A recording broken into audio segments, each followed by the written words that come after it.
So I've noticed, like, when I've been connecting to Rumble, when we're like doing the intro, and it doesn't have the intro included, our videos don't get copyright strikes. But when we do, they do. Evidently, the free use, copyright free little jingle under our video or our intro was not free. So it was another instance of me pulling it from a source that said copyright free, and that Yeah. source just straight out lying. So we will never be monetized on YouTube. Well, maybe we should rework our intro. It's possible. It's possible. We'll think about it. Think about it, we shall. But we are all systems go on my end. Let's get it on. Get it on.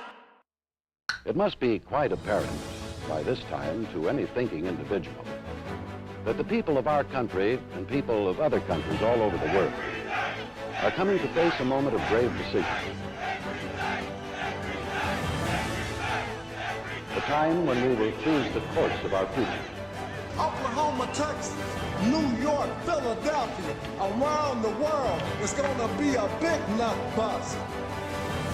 The Millennial Media Offensive podcast is now live. That's right. Tonight's January 20th, 2026. You're listening to MMO number 203, and from the great city and state of St. Louis, Missouri.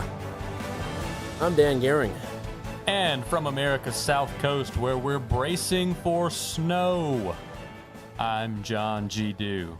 I was seeing reports. My coworker in North Carolina is saying she's going to get lit up. She used to live here. She's originally from Wisconsin, like I am.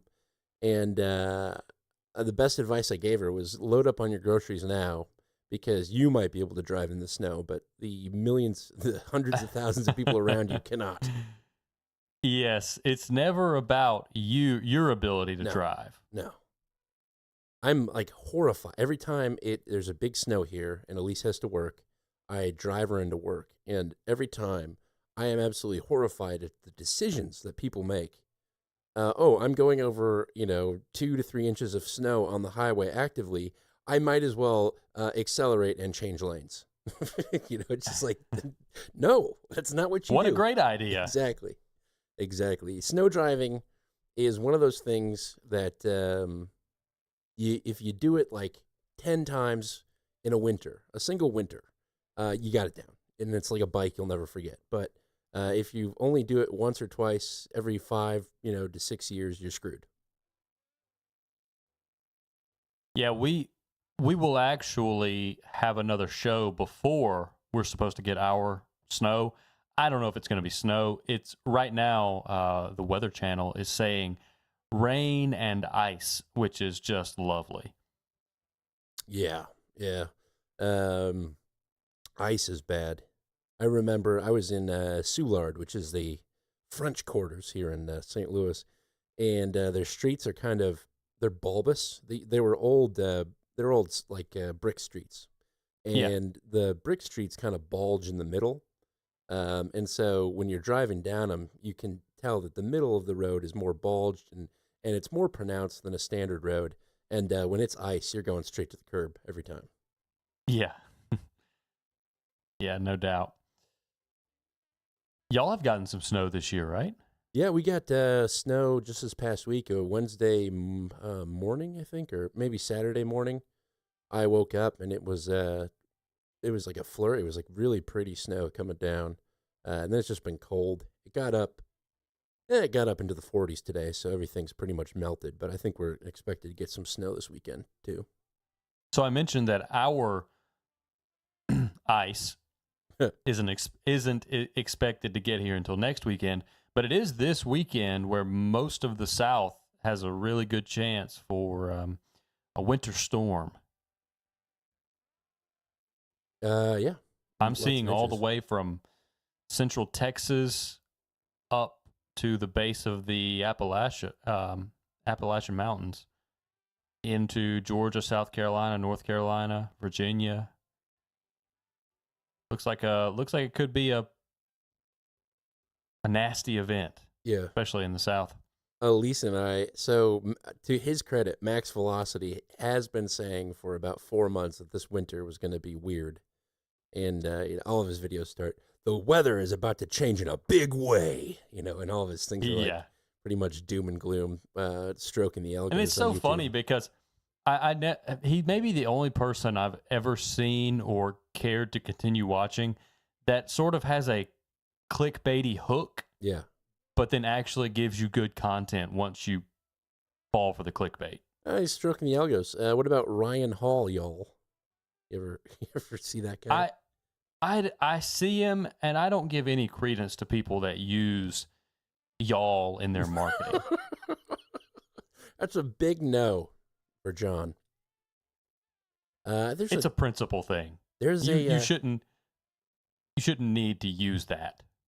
It's either Kentucky or Indiana, but basically the water tower says it's something y'all, like the name of the town, y'all, which I always thought was kind of fun. Well, the name of a town is different, but some guy using it to get clicks for his weather content, no. It's kind of gay now, like y'all. It's what did we call a y'all sexual? It's very y'all sexual to lean into it. Lindsey Graham, y'all. Lady G. I mean, I use y'all. I say y'all all the time, but I don't make a point for it to be my shtick. Yeah. I think he's signaling he's a southern weather guy, unlike that nerd Max Velocity.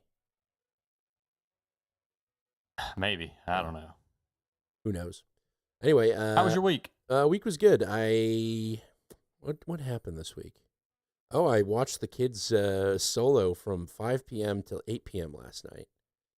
Did a feeding. That was intense. Holy yeah. But other than that, are they being good for y'all? They being a headache? They're being good. Feeding two twins at the same time is pretty hectic. We have a twin Z pillow, which they both lay on. And I was trying to do the bottles with one hand. And then last night, of course, was show prep night. So I'm trying to cut clips on my phone or pull clips on my phone while feeding them, changing them, and getting them to bed. So it was a test of my multitask ability. But I think we got it done. Got a good show in store. How about you? Good deal. Yeah, good week.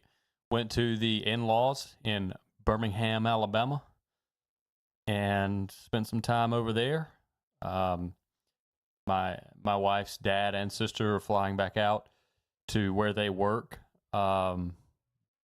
soon, so we went and spent some time over there, and pretty much the extent of the weekend. Got to spend a little more time with having Monday off with the bank holiday. Oh, that's right. Which was nice. You don't get bank holidays off, do you? I have a dream that someday my company will recognize that holiday. Very good. Well, my state recognizes it as Robert E. Lee's birthday. So, and you got two ways to go about it. Maybe you should pitch that parks one anymore for free. Yeah. But yeah, it was a good week. Didn't get too much done around here because of the travel, but it was good. Got home, did a little weeding in the garden, keeping things grounded, keeping it close to the dirt, and that's about it. Went back to work today. Had some birthday cake. We at work we celebrate quarterly birthdays. We don't do individual birthday celebrations, which is a big bone of contention. As just being a contrarian, sometimes I like to argue that we should do individual birthdays. But when I'm weakest in that argument is the day that we have the Walmart cake for the quarterly birthday celebration, because nobody wants multiple days of the Walmart cake in a quarter. Yeah, it's a one-day thing, I think. Yeah. And also, you're waiting on a call or you're working on a deadline and somebody sends out an email, hey, we're celebrating birthdays in the kitchen. If you got nothing going on, that's fine. It's great. Go talk to everybody, mill around, have some cake, whatever. if you're working on a deadline and you feel obligated to be there because everybody else is going to be there, it can really be an annoyance. Yeah, I don't know. At my job, we just send somebody a Teams message and say happy birthday. I prefer Well, that that's route. because you work from home. I do work from home. And I don't mind it. I don't want a shitty cake. I'm not a big cake person. I'm a salty person. If it was a birthday there pretzel, are salty cakes. If there was a birthday pretzel, I'd be for it. A birthday pretzel, Yeah. yes, and a stein of beer to go with it. Hell yeah. German celebrations. Let's see. I mean, there are salty cakes. Have you ever had any salty flavored cakes? I can't say I have. No. Hmm. German. Yeah, you should probably question the cook if you do. Yeah, I thought it was sugar. That would be terrible. No, they're I can't think of, there's one that I know the name of and I can't. It's like kind of like a chocolate sea salt combination, you know. Sure. I've had like a sea salted caramel things before. Yeah, So, something like that. a little bit of savory in there. Well, I would love to talk about cakes all night, but you think we should talk about some stories here? Yeah, we usually do a pretty good job, a better job at least, of talking about things going on around the world than we do confectionaries. So, yeah, let's. I mean, did I tell you so, or did I tell you so? About Iran? Yeah. Oh yeah, absolutely. It's one of those things, and I've been thinking. I've thought a lot about Iran this week, and why I missed it personally. And I think I missed it because I had personal connection to the story, and what I really wanted was to see the IRGC fall, and I was just really, really hoping that it would. That I didn't even see the op unfolding before my eyes. I actually, and I'm glad you brought that up because I saw John Mearsheimer went on a podcast and was. Yeah, I have a clip from it. I've got 5. Oh, I thought I was listening to it. Just I do some clipping the night before of kind of your one-off news stories and looking for things to really dive into, and then I'll save things to listen to at work while I'm at work on Tuesdays. And if something's really good, I'll make a note of the time code, and when I get home, I'll pull it down real quick. I pulled what I thought was the most comprehensive clip for listeners to hear about this, and you probably can guess which one it is if you thought about it for a second. But I was thinking, while I was listening to him talk, Dan's probably already listened to this and has chopped every minute of it into clips. Well, so it's funny because I have been kind of put off by John Mearsheimer stuff lately because he kind of, he was talking up. In 2014, he was talking up like Putin and the 19th century power politics that he, his coined term that he always goes on and on about. And then Trump starts doing it. And he's like, this is awful. We don't want to do this. That's my John Mearsheimer. We don't want to. What are we doing? Why are we involved in this? Yeah. So I'll play a little bit of an intro, and it's an intro to the U.S. and Israeli involvement in Iran, which I brought up to somebody else, and I believe they are kind of on the evangelical angle and got really offended that I insinuated Iran or Israel would have anything to do whatsoever with the regime change operation in Iran. But nonetheless. Well, that's just kind of ignorant. Yeah, that's what I said. At the moment or in your head?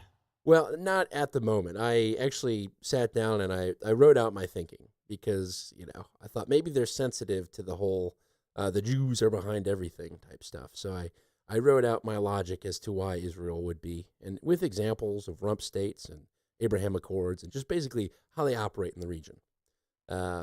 But basically, and not to go too far down a hole right here in the very beginning, it makes sense that Israel would be involved if you look at Israel's modus operandi.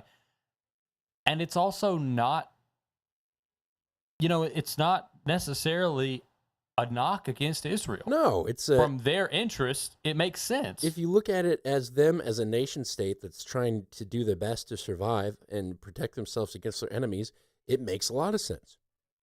Makes a ton of sense. We probably so it's kind of suspect that someone would be so sensitive to the mention of Israel doing something in the world that they would get offended by the suggestion that Israel is doing something in the world.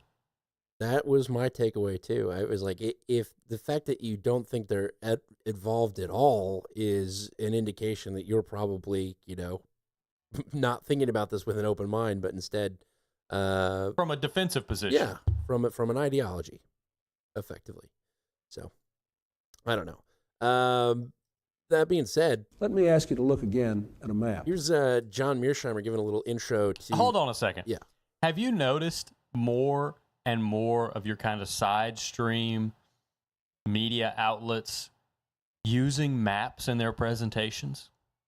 It's almost inevitable. Everyone has been saying, look at a map. I think Cotton Gin is sending me 2 or 3 jingles a week of people using the phrase, look at a map.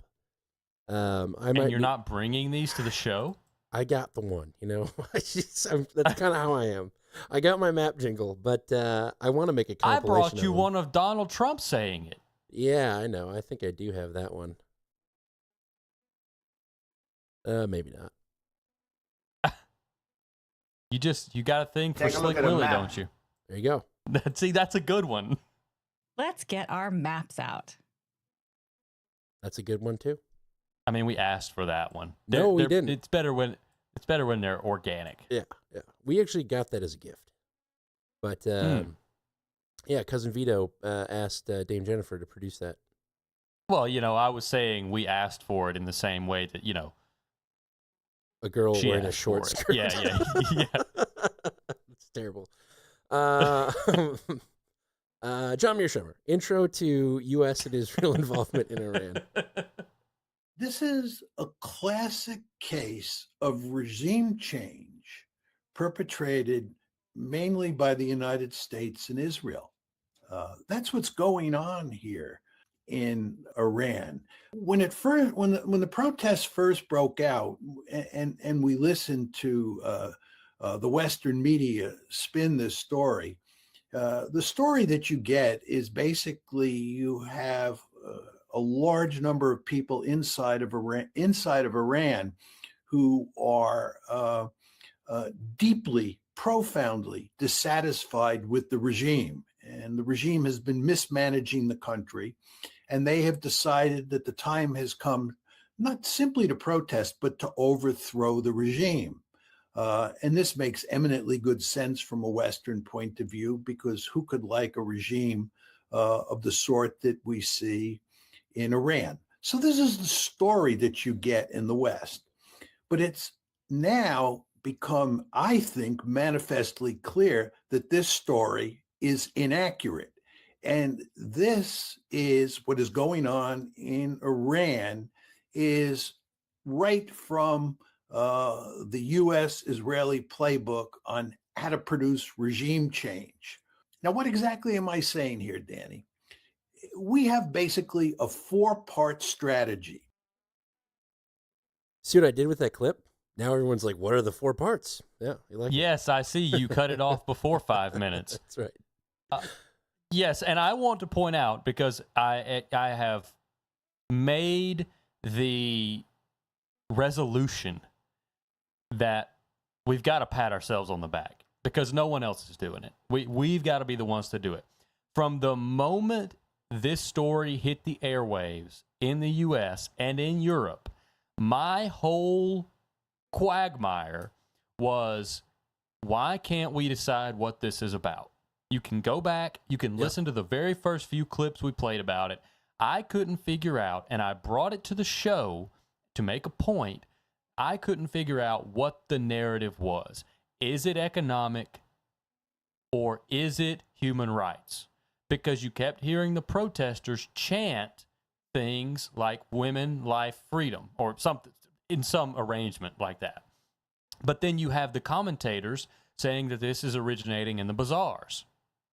So my point was, why don't we have a unified narrative? And does that contribute to the idea that this is a manufactured protest in Iran, or does it contribute to the fact that it was organic because we don't know anything from the outside? I don't think I said as much, but my feeling all along was that it was an organic dissatisfaction caused by the things that we did lay out, which were the dominoes of seizing the Iranian, well, not Iranian oil, but oil bound for Iran from Venezuela. That caused the economic strain, or exacerbated existing economic strain. Then you had the soil prepared for this non-organic protest. So from the very get-go, your millennial media offensive was telling you in one way or another exactly what was possibly, and now we are pretty certain, was happening in Iran. Can you feel the energy? Come on, come on. We predicted that. Oh, we predicted that. We predicted that. Oh, really, we predicted that. This is lit. It's really not even a prediction. It's just analysis. Looking at this. Yes, it's an analysis. It's an honest look at what's happening. And anytime you look at something and do your best to be objective about it and know the sort of habits that the people that are playing Risk on our risk board that is Earth, the habits that they have and the tendencies that they have, if you're looking at things objectively, you can see these kind of things and you can sort of pick them out. And that's the value that we provide here. We don't tell you what's happening. We don't tell you what you need to go out and tell your coworkers about, and how you can school somebody on, well, actually, here's what's happening. We talk about it in a way so that you can think about it rationally and draw your own conclusions. That's our goal anyway. Our individual opinions definitely seep into things, and we go off on rants and tirades and whatnot. But if you can't look at what this is, if you can't see this product for that element of it, then that's fine. But that's the goal here, and I think we, in this instance at least, have done a pretty dang good job of it. Yeah, and I credit that to you, because I was hesitant with my analysis, but I shouldn't have been, because I remember what my connection, or what my sister-in-law has said about my connection, were effectively, they've found a way to live around the regime. So the Persians are perfectly comfortable with the status quo of having the regime. And, if you really think about it, what does a post-regime change look like in Iran? It's probably chaos for the next decade, 5 years, decade, because you're not just going to walk in and install, especially not this kid that is apparently the son of the Shah. So we'll see. But what are steps 1 and 2 of the regime playbook? Oh, yes. John Mearsheimer. Here we go. 1 and 2. The first element is that we put sanctions on a country and we wreck that country's economy. And we do all sorts of things to I'll say that dog barking is in the clip, not here. Make the body populace in that country profoundly unhappy because they're suffering enormous costs. We're punishing them with these sanctions. This is what we did in Venezuela. This is what we did in Iran. So you want to remember, when these people are protesting, right? They're protesting because of the terrible economic conditions.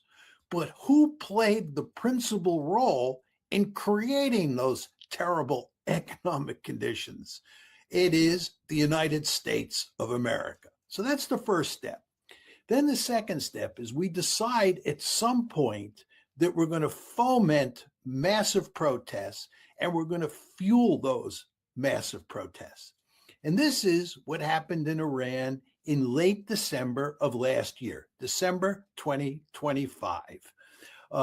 And there's all sorts of evidence now. There's a very famous piece that came out in the Jerusalem Post on December 29th that makes it clear that Mossad was deeply involved in what has been happening in Iran. Furthermore, there are comments by President Trump and former Secretary of State Mike Pompeo that make it clear that the United States has been involved from the get-go in terms of fueling this crisis. There you go. The mentions the Mike Pompeo tweet that you mentioned about Happy New Year to the Mossad agents on the ground in Iran. Yeah. That stuff. So, and the Jerusalem Post publishing it. I saw a tweet, or at least an article, that suggested Israel was now kind of bragging about what they're doing in Iran and recruiting more people inside of Iran to help bring down the regime. There's an online ad campaign that Israel's running to effectively create more spies within Iran. Well, I don't want to step on your future clips, but to that point, John Mearsheimer goes on to say, this is only going to continue. Iran doesn't win this by quashing a riot or a protest. This pressure campaign doesn't end. If it doesn't work this time, sanctions will continue, and fomenting dissatisfaction in Iran by Israel and the U.S. will continue. Yeah. Fomenting what's going on. Step 3, I think, is kind of my favorite step of all, because this is what we kind of focus on. It's 5G in a nutshell, and what so many people fall for. I'm seeing it, this same kind of disinformation, or the same disinformation campaign, which is what step 3 is, and I'll let him explain it, in a lot of the stories that are going on around the world, namely Minneapolis right now. But I'll continue with step 3 here. I would also note to you that when the Iranians turned off the internet and they shut down phone services, what the protesters then were using were Starlink terminals. And it turns out they had 40,000 Starlink terminals. Who do you think gave them those Starlink terminals? We know the answer to that. So the second step, again, is to foment and fuel protests, which eventually turn into a revolution and regime change. The third step in the process is to foment a massive disinformation campaign. That's to convince everybody in the West that these protests are generated internally, that the United States and Israel have nothing to do with it, and that the protesters are noble patriots, and that we have every incentive to back them. And furthermore, this disinformation campaign sends the message inside of Iran that the regime is finished. The protesters are on a roll. There's no way the regime can shut this down. This time is different. That phrase. So what we're trying to do is generate momentum with this disinformation campaign inside of Iran. Now, I watch CNN every day, and that phrase, "this time feels different," was used. And that is also something we pointed out in our very first tranche of coverage. Right. This time feels different. I also felt different. So I kind of fell for the disinformation campaign because I wanted it to be so. But I kept hearing "this time feels different." Well, that's okay. That's why there's two of us. Yeah, that's right. The information war that's being waged on each individual that has any connection to the information on the internet at all is very expertly carried out, expertly run, expertly executed. It is a thing of, I mean, it really, if you're being honest about it, it's a thing to be admired. it is an achievement of modern statecraft. So one person, and even at times 2 people together, aren't going to pick out every little piece of this information warfare that comes along.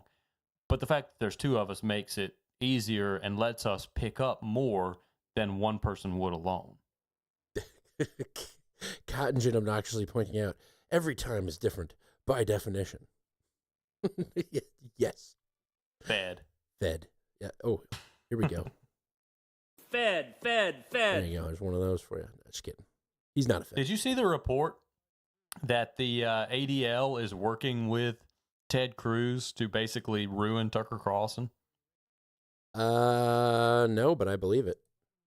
Yeah, that I forget the name of the guy who said it. I'll find it. Continue with Mr. Mearsheimer. Sure. 4th step is the most obvious. Oh, Jonathan Then the Greenblatt. 4th step in the process. Jonathan Greenblatt of the the ADL. CEO.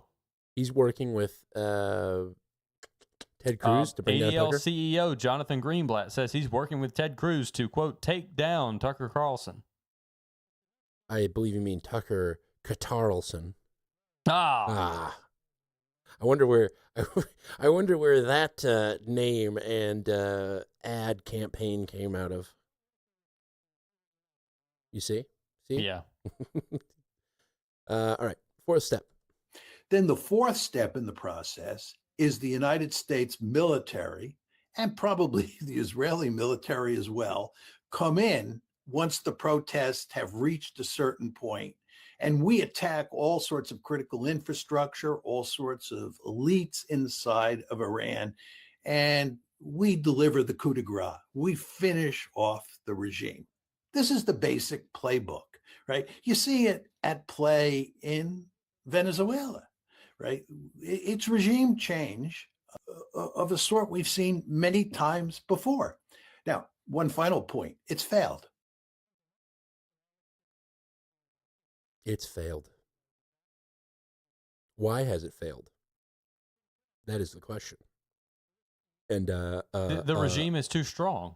John Mearsheimer has a reason why it's failed. First of all, the number of protests in Iran has been reduced drastically. There are remarkably few protests today compared to how many there were a week ago. So it's just very important to understand that. Furthermore, a very important Israeli commentator, he's on Channel 12 in Israel, who's highly respected inside Israel and outside of Israel, has said explicitly that the protests have failed, that the government crackdown has succeeded. And by the way, I think if you listen carefully to what President Trump is saying and doing, he recognizes that this campaign to overthrow the regime has failed.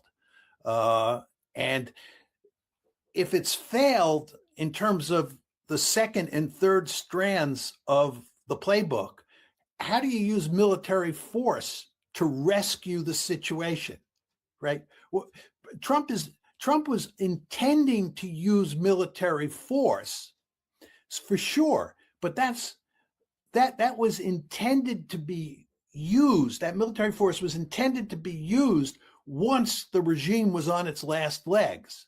Well, the regime is not on its last legs. The regime has triumphed here. It has shut down the protests, not completely, but it will completely shut down the protests, and it will hang large numbers of the leaders of those protests, right? So the question is, what can Trump do now, right? He's in a different situation than he thought he would be. Does he think he can rescue the situation with military force? And, you know, in all intents and purposes, Wednesday night, we were going to hit Iran. The pieces were moving. The momentum was there. Pretty much everyone, I mean, if there was ever a time to monitor the situation, Wednesday night was it, last week Wednesday. Because it was like, we're going to hit them. And, you know, at the end of our show on Tuesday night, I said, or I think we're within 48 hours of hitting Iran. And we were. But then we just didn't. You know, the Arab NATO that we talked about last week between Saudi Arabia, Turkey, and then Pakistan, but it was actually Qatar. They all reached out and said, "Don't do this. Don't strike Iran." And I think Netanyahu probably kicked a hole in the wall because we were right there. The effectively Air Force One of Israel had taken off and flown towards Greece. They were like ready for it, and we backed out last minute. I think Trump realized the op was up, and hitting Iran wasn't going to do what they thought they would accomplish, which is changing the Ayatollah. Well, there's another angle to that. And let's see here. The additional angle to that, or the alternative angle to that, stems from sort of the collection of fact that Abbas Aragachi is going to point out, and that's probably not how you pronounce his name, but he's a minister from Iran. And I've got two parts of his debrief after the protests in my Iran folder. I've got part 1 and part 2, so let's listen to those, and then I'll give you the alternative idea for why Donald Trump called off the strikes.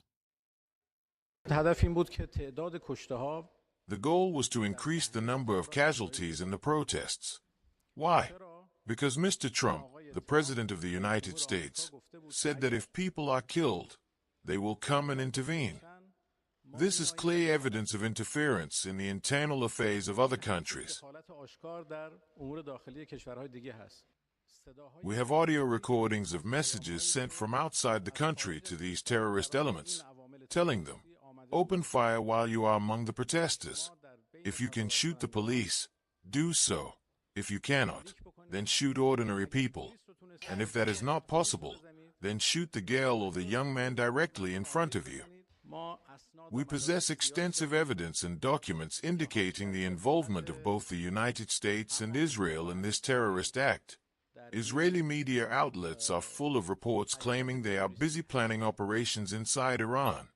Mr. Pompeo, an influential figure who served as director of the CIA during Trump's previous term, posted a tweet saying, "I congratulate the Iranians in the streets and Mossad agents walking alongside them, which constitutes a clear admission. We, the Iranian government, demand justice for everyone who was killed, and we will pursue this both internationally and domestically. Our security forces are fully in control of the situation. We hope other countries do not make miscalculations.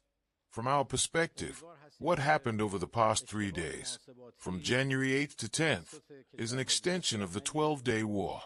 It was planned outside the country in order to bring chaos to Iran."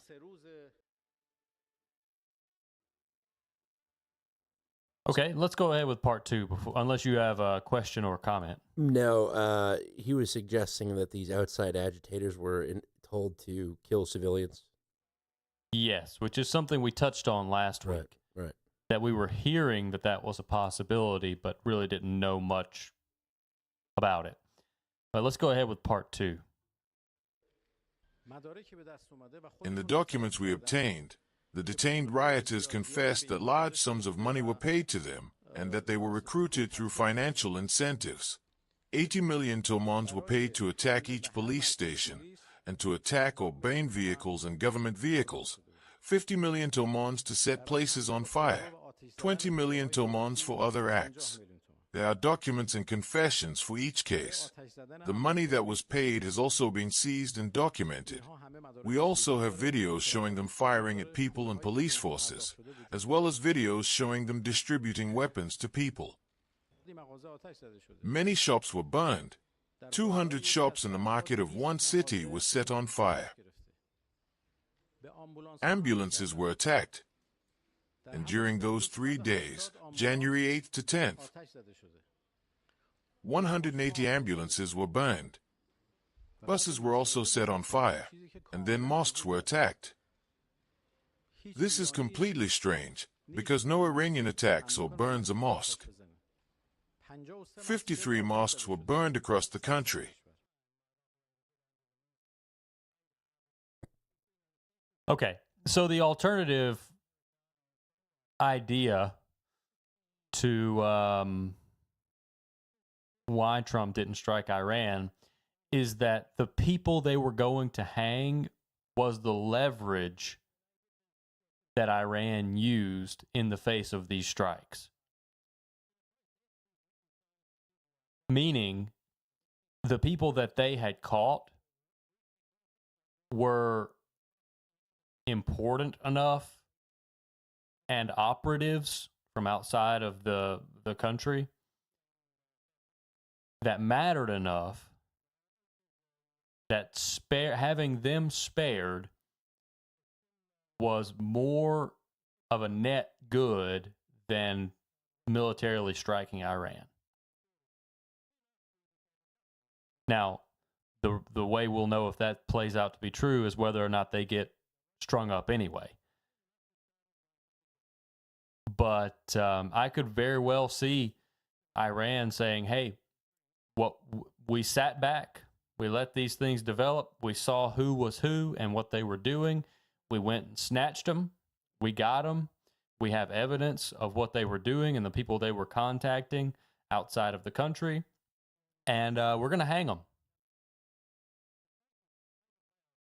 Unless you call off your military action. Right. And that was probably the deal. That was definitely the deal that was struck, because Trump then changed his pitch last week and said, if they hang anybody. Very quickly. Very quickly. Interesting. Yeah, I saw a report about like Operation King, and I couldn't verify any of the information, but it was a long write-up about effectively what was happening on the ground.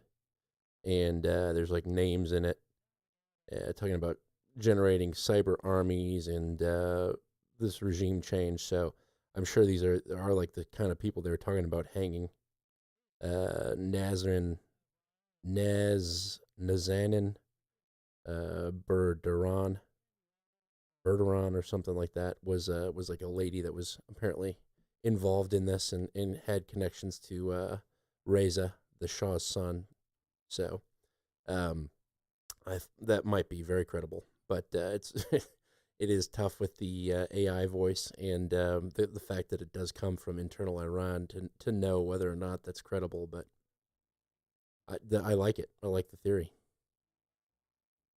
It's a possibility. Yeah. I mean, we don't know what happened, but it's a possibility that makes sense. And I would argue it makes more sense than Trump just deciding, getting some message from who knows where that actually, it's not a good idea. Don't do that.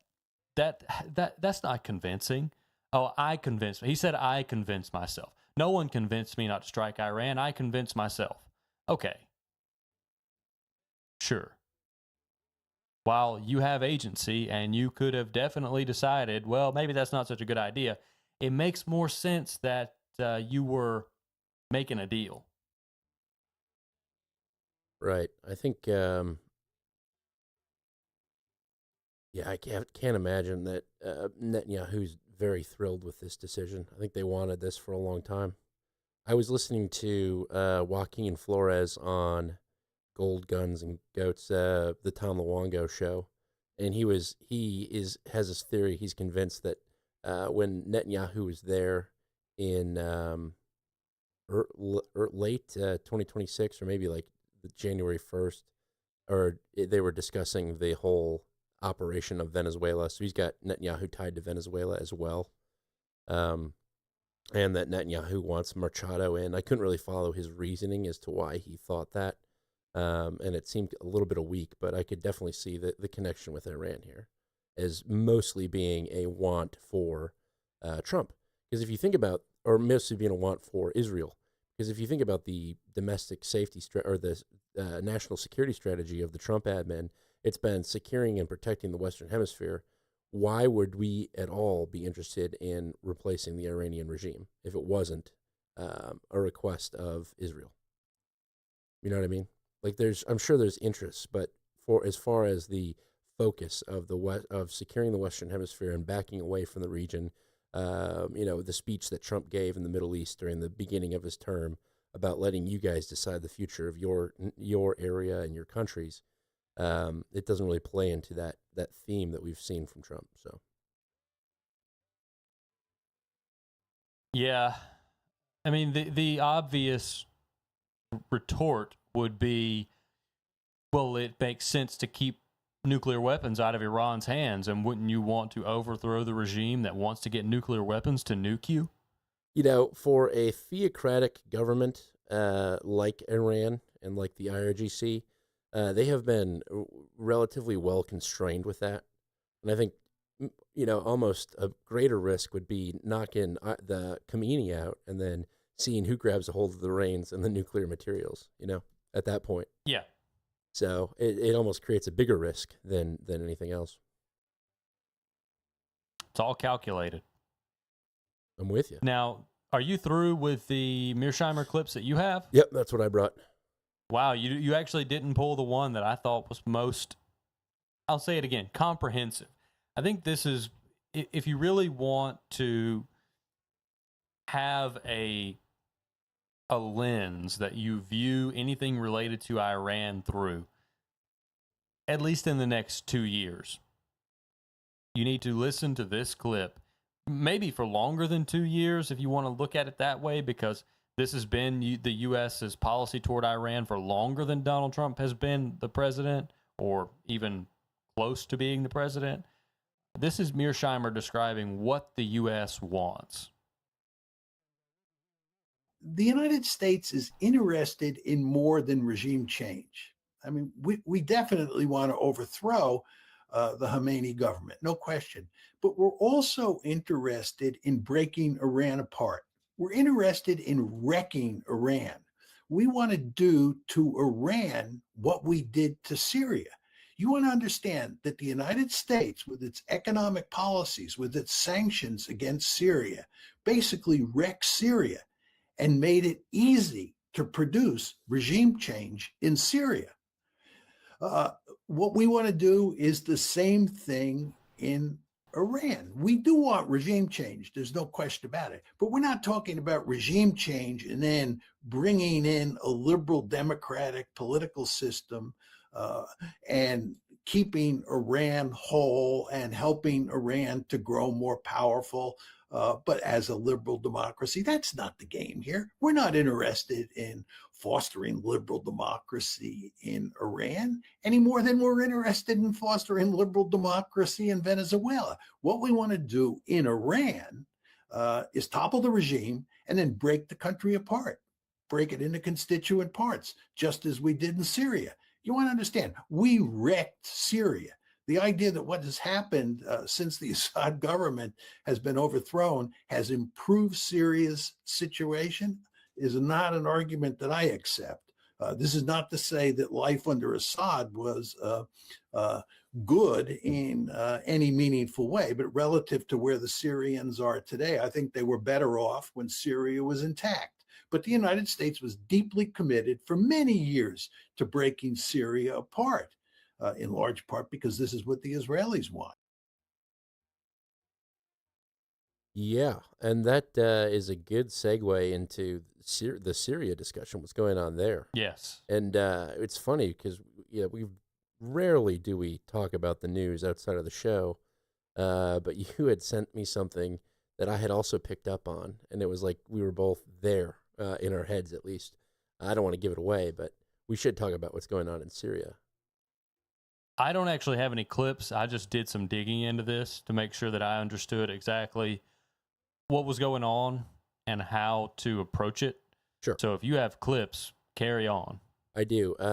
So there has been some clashes between the SDF Kurdish forces in the northeast of Syria and the state government of Syria's forces, the state forces effectively.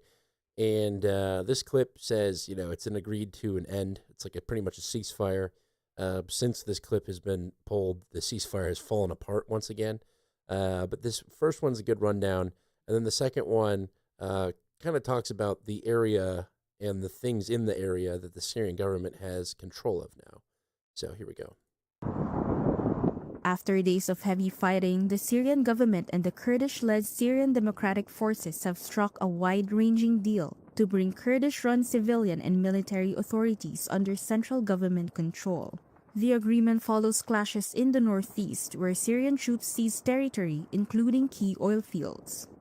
U.S. Envoy Tom Barrack called the moment a, quote, pivotal inflection point, though he warned that there was still difficult work to be done to finalize details of a comprehensive integration deal. Here is Syrian President Ahmed al-Shara signing the deal. I recommend a complete ceasefire at this time, and I also urge our Arab tribes there to remain calm and peaceful, and to allow for the gradual implementation of the agreement's provisions until we achieve complete peace in Syria. For the SDF, the terms mark a significant setback after more than a decade of running a semi-autonomous region in Syria's northeast. The group confirmed it will withdraw from Deir al-Zor, Syria's main oil and wheat region, and from Raqqa, home to key hydroelectric dams. Both provinces are expected to be handed over within the next 24 to 48 hours, according to a Syrian official. Under the 14-point deal, all SDF fighters will be merged individually into Syria's defense and interior ministries, ending the group's push to leave Kurdish units whole. Control of border crossings, oil and gas fields, and detention sites holding Islamic State detainees will also shift to Damascus, another point the SDF had long resisted. There are some limited concessions. The SDF may nominate officials to assume key central government roles, and Hasakeh province will get a consensus-appointed governor. But the SDF must also expel foreign members linked to the Kurdistan Workers' Party, a militant group which fought a decades-long insurgency in Turkey. So basically the Kurds are toast, for the time being anyway. Well, those were the concessions that they agreed to. But the fighting that was happening was basically between the least satisfied factions in the Kurds, and not the entire Kurdish population. Correct. Those agreements actually fell apart entirely, and so the fighting has resumed. But the Syrian government, pointed that it seized control of some key assets, oil and gas, and this next clip from Al Jazeera really kind of explains those assets and where the money was going, and the effects that might have on the Kurdish populace moving forward. Northeast Syria's oil and gas is a financial lifeline for whoever controls it. Kurdish-led fighters have benefited from revenue through local refining via makeshift caravans and supplying diesel, petrol, and electricity. Economic leverage central to the Kurdish de facto autonomy. Now, many of these energy facilities are under Syrian government control. Among them, Al Omar is Syria's largest field, a major revenue and fuel source. Before the war, it was producing up to 80,000 barrels per day. Conoco gas field used to be a major energy hub with a capacity of 13 million cubic meters per day. Conoco significantly enhances Syria's natural gas availability for electricity generation. But the current condition of the plant is non-operational due to ongoing conflict and reports that the SDF dismantled and transferred some equipment to Al-Hasakah province. The Rumaylan and Al-Suwaida fields provide the historic core of oil and gas production, which is vital for the Jazeera region power plants. The Al-Tanak and Jafra fields supply the Euphrates River Valley. That's home to mostly Arab tribes with often transactional loyalty to the SDF. In addition to hydrocarbons, the Euphrates River is the main water artery of northeast Syria, feeding both agriculture and hydroelectric plants. The Euphrates Lake can store 14.1 billion cubic meters of water. It supplies water for irrigation, drinking, and industrial use along the Euphrates corridor, including Raqqa and Deir ez-Zor. The most significant infrastructure is the Tabqa or Euphrates Dam. It generated nearly a third of Syria's electricity supply. Now the control of Tabqa enables coordinated electricity distribution, as the government in Damascus has said it wants to provide more power to reconstruction zones and the capital. The Tishreen Dam is the other major infrastructure project now under government control. It's vital for electricity and irrigation for Aleppo province and adjoining areas. As front lines have collapsed, fighters have told Al Jazeera they're hopeful that Tishreen too will soon be under their control. Now that Syrian government forces and allied Arab tribal fighters have seized Al Omar, Conoco, and other infrastructure, Kurdish forces have lost much of their independent revenue. This, in turn, threatens their civil service payments, subsidized fuel, and security operations. The rapid collapse of Kurdish forces happened as they lost US military cover and also lost support from Arab tribal groups. Regardless of who controls them, Syria's rich oil and gas fields and power plants need billions of dollars of investment to reach their true capacity. And unless peace prevails, that investment is unlikely to come. There you go. So now al-Jilani, al-Shara, as he now goes by, basically a Western puppet, as we pointed out in past episodes, now has control over the energy production that used to fund the SDF in their efforts of living, being a people.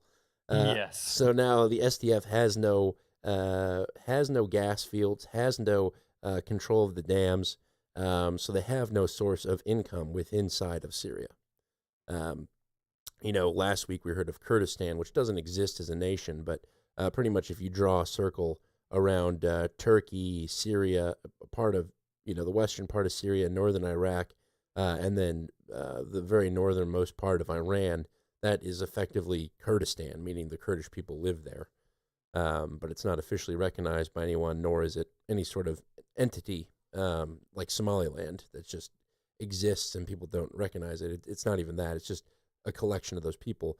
Now they've lost all of their revenue for fighting wars or for kind of maintaining their independence from Syria entirely, which sounds like a good thing for Syria, but it's a bad thing for and potentially, whoever installed al-Jilani, be it Erdogan in Turkey or the U.S. of A, whoever was the true mastermind behind it.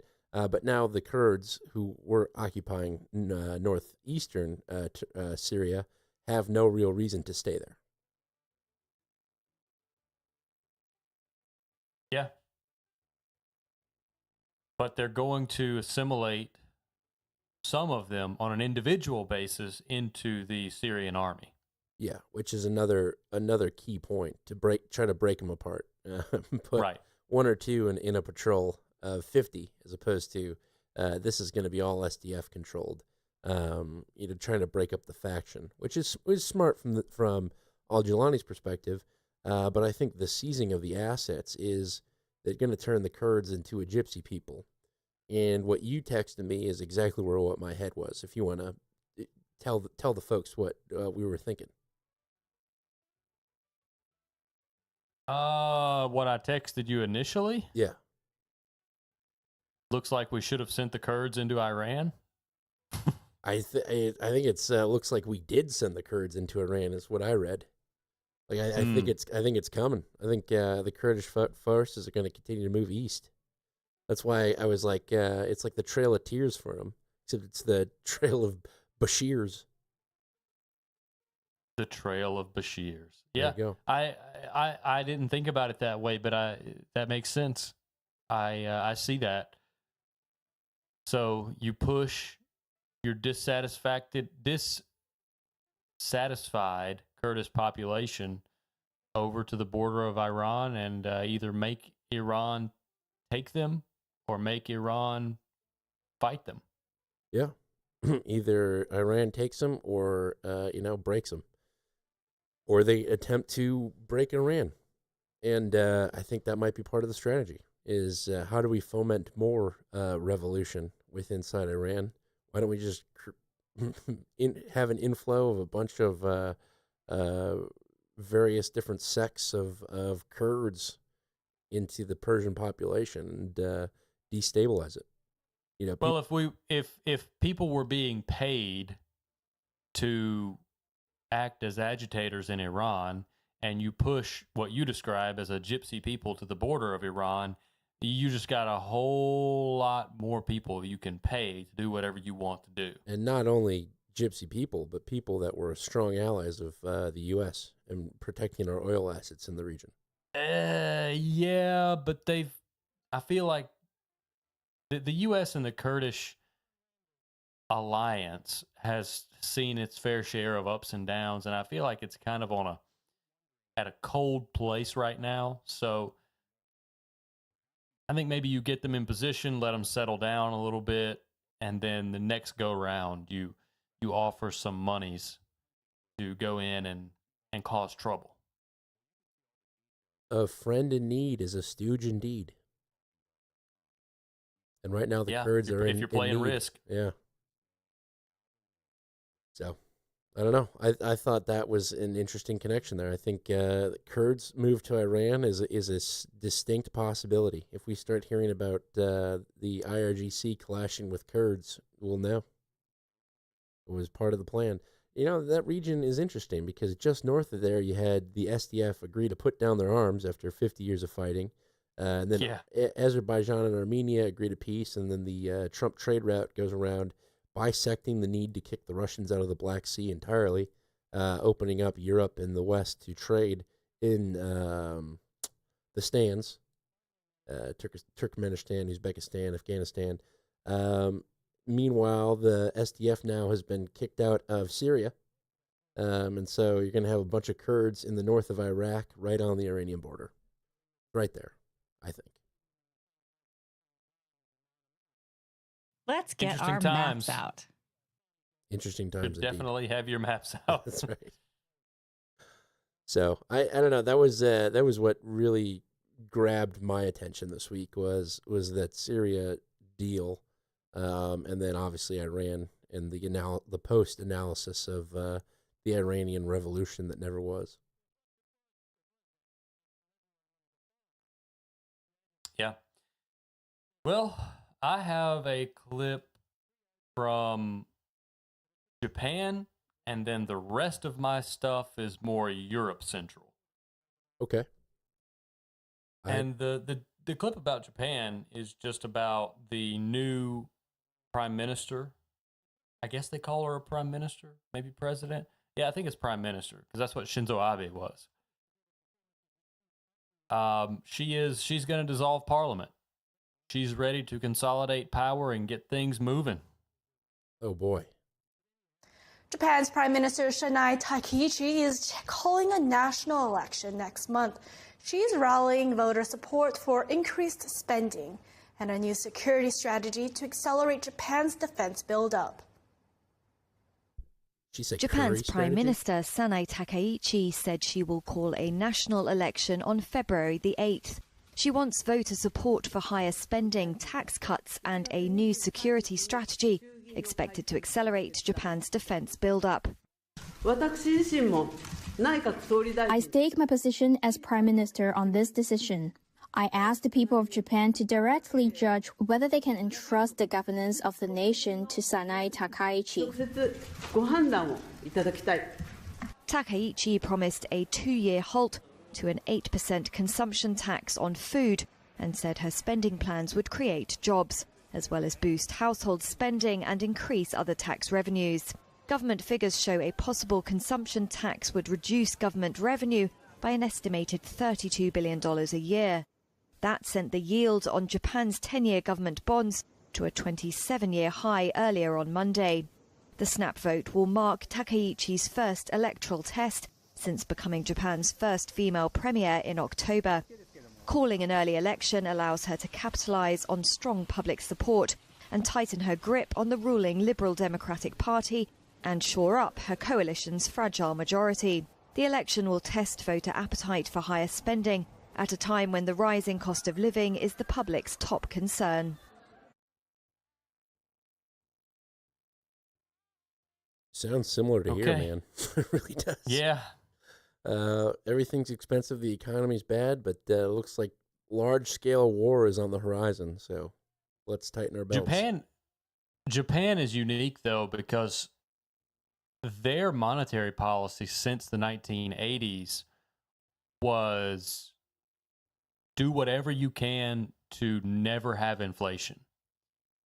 And now there comes a time where you don't have a choice.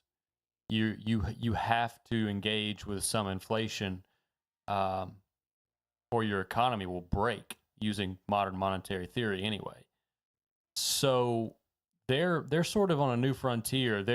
I feel like their younger generations kind of have that mindset that some of our generations have of, oh, what a time to be alive. You know, had 9/11 and then the security surveillance state and then the global pandemic. It's just one thing after another. I feel like they kind of have that mindset with the fact that they're one of the first generations to be subjected to inflation in Japan's economy. So it will be interesting to see how much momentum she can generate.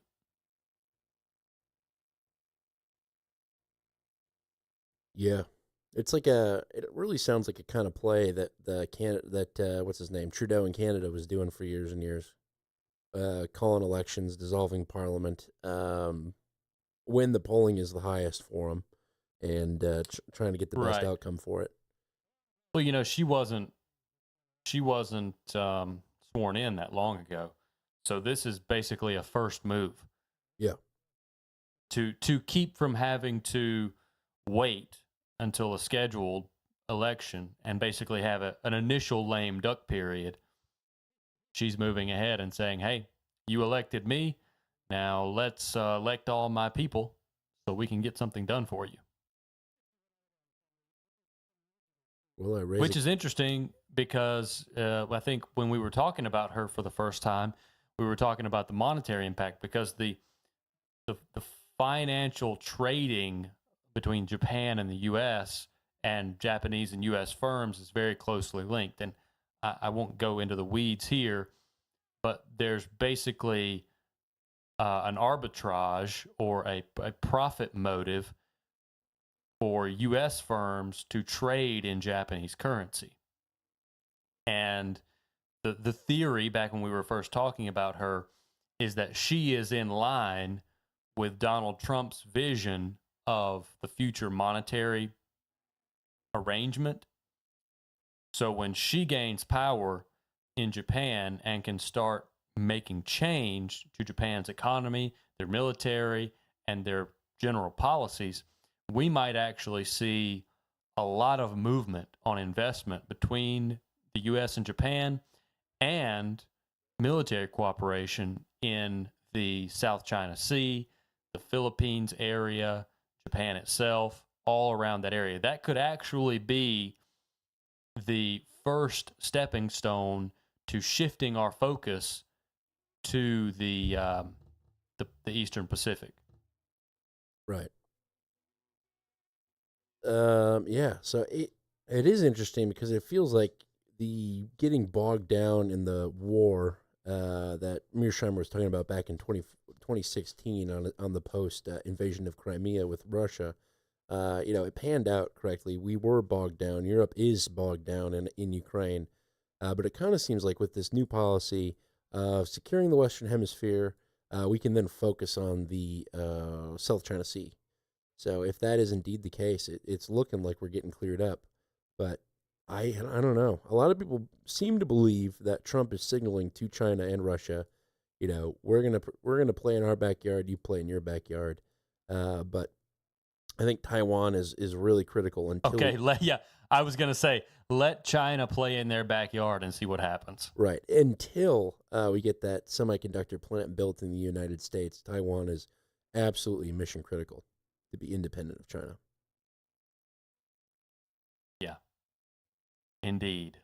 Okay, well, that's all I have from Japan. Just something to watch. I feel like she's a piece of the Pacific puzzle, and she's there and has a very well-defined role to play. So we'll see how much movement we actually see once they have these snap elections and things start falling in line with Japan.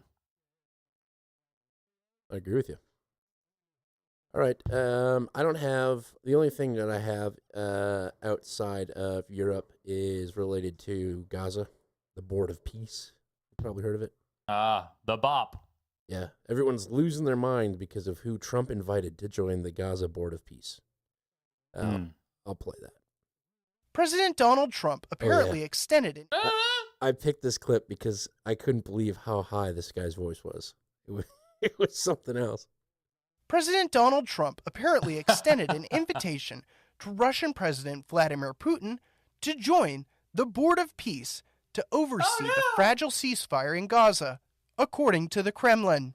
Trump nor the White House have publicly commented on Putin's invitation. Other world leaders, including Canadian Prime Minister Mark Carney and Argentine President Javier Milei, have also been invited by Trump to become a member of the Board of Peace for Gaza. Hungary, India, Jordan, and Pakistan are among the nations that have confirmed receipt of their invitations. The Board of Peace's establishment has been met with rare criticism from Israel. The announced Gaza Executive Board includes an Israeli businessman, but no Israeli officials. The Gaza Executive Board will work with the Office of the High Representative and Palestinian Technocratic National Committee for the administration of Gaza. Hamas welcomed the formation of the Palestinian Technocratic Committee. Israel is reportedly concerned that Trump's plan for Gaza will only embolden Hamas as the terrorist group resumes fundraising and moves to revive weapons production. The disagreement between the U.S. and Israel also likely stems from Trump's board invites to Turkey and Qatar, both of which Israel accuses of backing Hamas. Backing Hamas. So the mainstream media wasn't focused on Israel's outrage so much as they were of the invitation to Vladimir Putin for the Gaza Strip Board of Peace. And, you can almost hear... I'm intrigued by the Palestinian Technocratic some group, but it's very specifically. By the way, is this just some guy like us, or is this guy actually hired by a professional outfit? I think this, and that's one of the points I want to make. This is the Financial Times, and the fact that they picked this guy to represent him, it's like, dude, just pick a different guy, somebody with a better voice. Yeah. Do you need people to apply? Evidently, they might if you need to change up a job there. But yeah, you were talking about the Palestinian technocratic state or technocratic. I forget. I'm sure I can find it. Technocratic panel, but it's not a panel. Palestinian technocratic group. Is that it? Yeah. I'm interested in this because this smacks of giving contracts to Palantir. Basically. The technocrats of the world. The experts. Palestinian Technocratic Group to administer post-war Gaza. Let's see. Witkoff, Hamas, Board of Peace. The 15-member Palestinian body launched on Wednesday will be headed by Ali Shath, former member of the Palestinian Authority.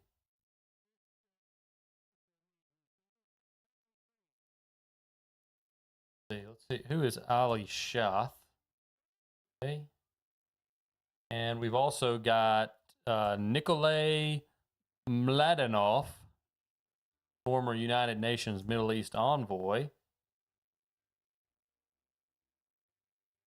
So this isn't necessarily Palestinians. Well, there's none left. But the Palestinian Technocratic Group is a technocratic group for the area of Palestine, not Palestinian. Yeah. There's that aspect, which is interesting. I think you can hear the Rachel Maddow clip already. I don't have a Rachel Maddow clip, but you can just imagine her. President Trump invited Vladimir Putin. You heard that right, Vladimir Putin. Yes, this same Vladimir Putin who waged an illegal war on Ukraine 4 years ago to a board of peace. Like you can see her saying that. I can see her leaning forward. Yeah, everyone's freaking out about Putin, and I think it bodes well for this idea of, hey, why don't we bring Russia into the fold, have them be a part of these decisions, increase our friendship with them, because they're thinking in this lens of Putin's evil, everything he's doing is evil, and not in the tripolar, which is I guess a thing, kind of world order of United States, Russia, China being the head. We want Russia on our team. This was the whole point of John Mearsheimer's 2016 speech. We want Russia on our team, and we don't want them to go to China. And so I think that's a little bit of what we're seeing here. Is we're trying to reel back Putin a little bit. He's still fighting Ukraine. The U.S. has wiped their hands of Ukraine for the most part, for now, for the next 3 years at least. So we'll see what's going on there. But I think that's a little bit of the strategy, the 4D chess, if you will, is let's get Putin in on this decision making and make sure that he's okay with everything that's going on, but also just we're rubbing elbows with him, we're talking to him, we're understanding who he is, and he's understanding who we are type scenario. I have a quote from Ali Shath here from Yahoo News. Ali Shath, quote, "If I bring in bulldozers and push the rubble into the sea and make new islands, new land, I can win new land for Gaza and at the same time clear the rubble. This won't take more than 3 years." Who is that?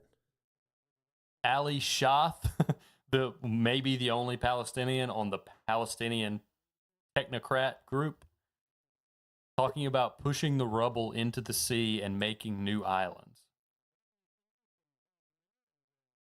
I guess that's one thing you could do. It's got to go somewhere. Can't go west. No. You don't understand. The Israeli strikes in Gaza were all very targeted, very deliberate. There's not that much rubble. Right. It's not a parking lot. A very rocky parking lot. Yeah, I don't know. Yeah. So that was my Board of Peace segment. I just, what the media focuses on all the time. Putin? He's evil, though. I hate to give this one out to free for Rachel Maddow, but, it's Board of Peace, Bop. We used to have Kids Bop. This is Killers Bop. Killers Bop. Oh, man. Now we have the Bop House. Did you know Bop means whore in Gen Z parlance? No. Yeah. A girl describes herself as a bop means she's an OF hooer. So what does BOP stand for? Is it even an acronym or is it just a sound they like to make? I don't know the etymology of BOP, but there's something Urban Dictionary can fix. Oh, yeah. I wonder if it has something to do with WAP. Used in reference to a good song, a song that's dope. Name to call a female who gives, okay.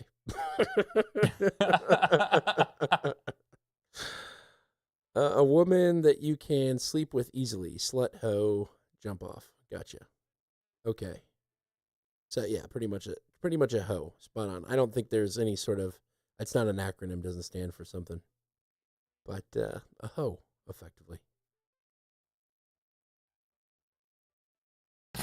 Okay. Very good. Yep. Very good. We're yes, okay. Well, don't call your wife a bop. That's tip of the day.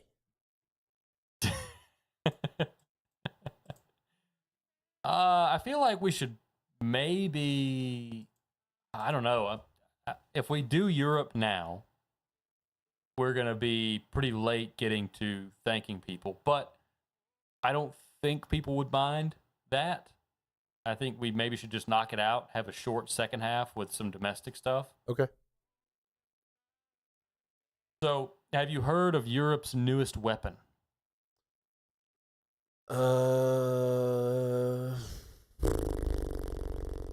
Oh yeah, yes I have. I've heard I heard the term on CNN today, and I was like, is that really what they're going with? The trade bazooka. That's right. Sounds like a freaking 5-year-old. It's like playing rock paper I've got scissors. a clip called Trade Bazooka. Yeah, I know, but it's like they're playing rock paper scissors, and you're like, they like stick a finger out, and you're like, what's that? You're like, that's my bazooka. A bazooka beats everything, or dynamite or something like that. Just dumb. Yeah. Here we go. Trade bazooka. Well, calls for retaliation are growing louder, and this time that retaliation may not stop at counter-tariffs. French President Emmanuel Macron has floated the idea of the use of a powerful emergency tool, ominously dubbed the trade bazooka. It's these images that have sparked US President Donald Trump's anger. Troops from 8 European countries deployed to support Greenland. Trump really is now ominous, threatening though. new tariffs against all of those countries, including Germany, the UK and France, starting February 1st. Aides to French President Emmanuel Macron say he will push the EU to activate the so-called trade bazooka, the first time in EU history such a measure would be used. Officially called the anti-coercion instrument, it's considered the EU's most powerful weapon in trade disputes. So The who measures started could calling block it a American bazooka? products from entering the European market, meaning it could... You need a catchy, dumb title these days, John. That's, like, a constitutional republic is too difficult to say. Let's say democracy. It's the same thing. Not. But yeah, that's it. You need the Okay. title. So let's follow that logic. Anti-coercion tool is too difficult. Let's call it a trade bazooka. It's a weapon. It's a weapon. We need to incorporate our PR firm immediately and contact the EU. Bazooka. A bazooka is it's kind of like fun and childish, but if it was like a trade rocket launcher, that's intense. A trade rocket launcher. I don't know if I want to go up against a trade rocket launcher. But trade. Well, if they really had any self-confidence, they'd call it a trade nuke. Yeah, tensions are too high to be throwing out the nukes, unless The it's N-word? a truth nuke. The N-word. There are two N-words. You can't say either of them. All-timer. That's the best one. All right, trade bazooka. The measures could block American products from entering the European market, meaning it could shut off American enterprises from its single market consisting of 450 million consumers. US companies could also be excluded from public contracts. Additional levies on US software firms are also possible.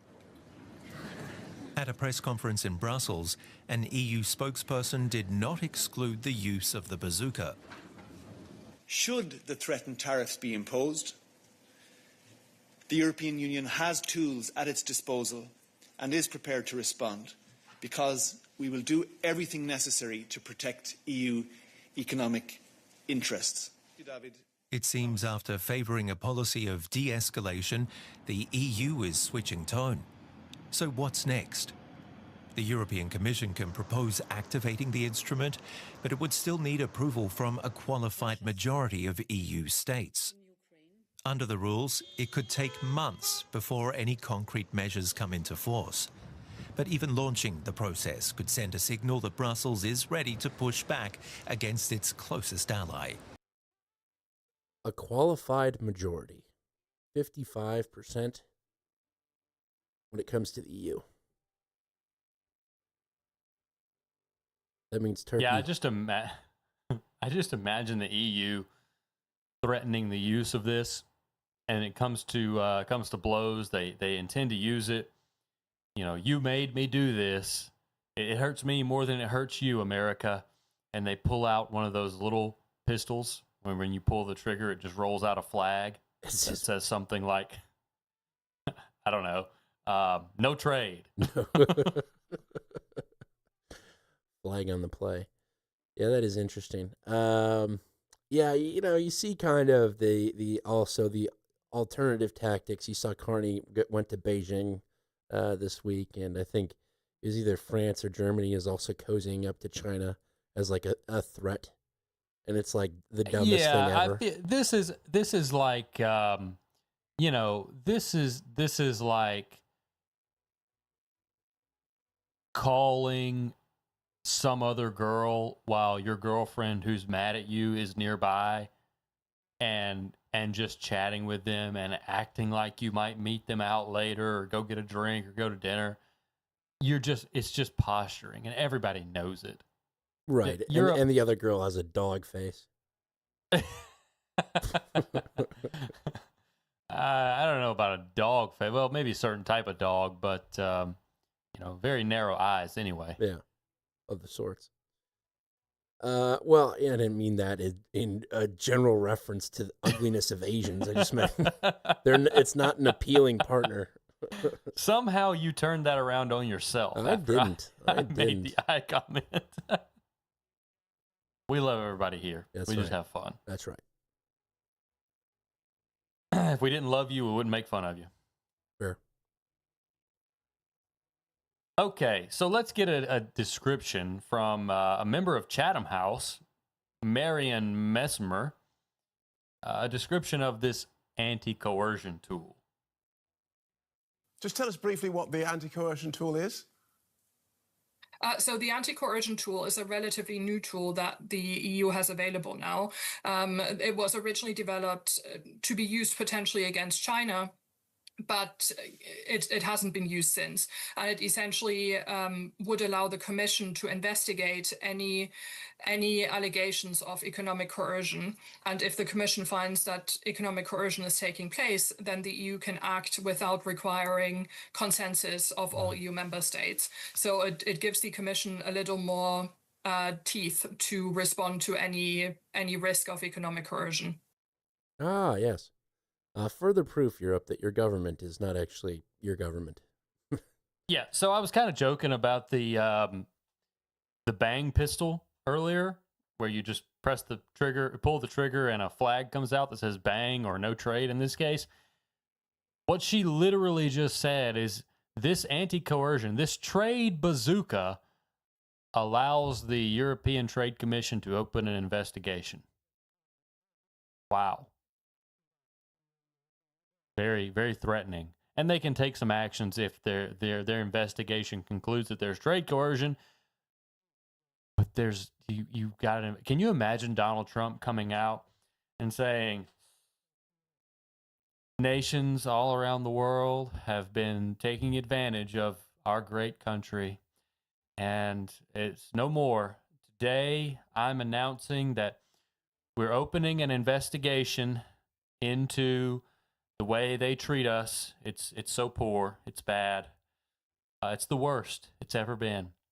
And we're not going to take it anymore. We're going to open this investigation, and we're going to get to the bottom of this. We're going to find out exactly how bad they've been treating us. And if we find that it's really bad, we might do something about it. I mean, so from a normie perspective on the news right now is everything's crazy. The new world, finally the news is talking about how the new world order is breaking apart. That should have been apparent from day one. And it's like, this could spell the end of NATO. And, there's been people in our realm, the podcasting realm, in these circles, talking about NATO needs to die. Like, it needs to end. But it's funny because right now, our news media is in the side of the Europeans saying, wow, this is terrible, that we've got to stop doing this. But what this highlights to me, the trade bazooka and the fact that it is opening up an investigation is what the bazooka is. It points to a country with no guns, no weapons, no legs to stand on. And it's the same thing with Carney going to China to chit-chat for a little bit. Defeated people. They're defeated people. They don't have any weapons to pull. They don't have anywhere to go. And slowly but surely they're realizing that. And we've highlighted they were sold a lie. Who were sold a lie? Europe. By who? And what was the lie? By the post-World War II order. And the lie, mainly America, by America. And the lie was that you don't have to worry about it. Right. We will always have your back. No matter how bad it gets for us, the New World Order will stand. It will take care of you. You'll never go to war again. Don't worry about it. And I think it's kind of where my optimism stems from right now, because we've got potentially 3 years to make this a reality. What's going on is the dissolution of the old world order and a new world order where we're actually kind of America first, where we're focused on our needs here locally and no longer subsidizing the lifestyles of Canadians and of the European people, and they've got to fend for themselves. The crazy thing, it hasn't been, Donald Trump at a podium saying this, but for the people that are in charge in Europe, and I might laugh at myself for saying this, they should be smart enough to see the writing on the wall. When Trump came out and handed the German chancellor that white napkin and said, "This is for you to wave when Russia comes over," he was telling them the good times are over, get your house in order. Yeah. And they didn't do it. Well, they're fighting it. The Europe's only hope is waiting out Donald Trump. And you know what? It's not a bad strategy when you have no other strategies. When you have no other weapons to pull, is really hoping that he gets censured or impeached or highly delayed in his plans after the midterms in 2026, which right now in the state of culture war domestically, that's what's looking like what's going to happen. Do you think they would go as far as interfering in American elections to secure that outcome? I think they already are. I think that with large help of the media that hates Donald Trump, yeah, absolutely. I mean, I don't think you're wrong. But let's continue this. Our beloved host from DW here is going to ask this lady from I don't know, I'm sorry if not, this lady from Chatham House, if she has run the sums. And what he means is, have you done the strategic calculation? And this is about Greenland, by the way. This is transitioning into talk about Greenland, but it's all Europe-centric. Have you run the sums on whether it's worth Europe to put their flag in the ground over Greenland? Oh, because it's over Greenland, Right. Okay. Have you run the sums on this? Is it worth the EU standing up to the US, whether it be in terms of economically or in terms of security? Is Greenland worth losing all that for? Well, I think it's not about sums in that sense, right? Because the challenge, especially when you deal with someone like President Trump, really seems to be that if you can't stop him in his tracks, then there's no saying what the next request is going to be. He's not going to stop at Greenland. I heard it too. He's not going to stop at Greenland. Next, he's going to be taking France. Oh my gosh. The Americans will once again storm the beaches of Normandy, but not to beat back the Germans, to take it for themselves. Wow. You got to love it. If Denmark gave in on Greenland, then what does he want next? Is he coming for the Faroe Islands or for a similar exposed territory? And I think this is really what this is about. I mean, we've had this challenge increasingly ever since the Russian invasion of Ukraine, that some states seem to think that international law doesn't apply to them, or that the size of their military is more important than a smaller state's territorial sovereignty. And so I think for Europe, this is a really important moment where they can essentially stand with the people of Greenland and say that they don't want to be a part of the United States, and it's not up to the US president to decide that he just wants Greenland. Okay. International law. We're going to stand up with Greenland and say, by golly, we're good liberals. And now we're poor good liberals. Right. Who do you think enforces the international law? That's what's so crazy about this. Even the lady from the Chatham House doesn't see that the era of good liberal international law as enforced by the U.S., not like it's some objective truth that's appealed to. It has always been subjectively applied by the U.S. She can't or refuses to acknowledge that the facade is gone. Right. This is literally you and what army? Yes. In the most literal sense, what army are you talking about enforcing And I have international law? always made the argument, and I will continue to make the argument, that it is more moral to act that way than it is to hide behind something that you call objective, but actually it's just a tool that you use to slander and undermine people who don't do what you want them to do. Exactly.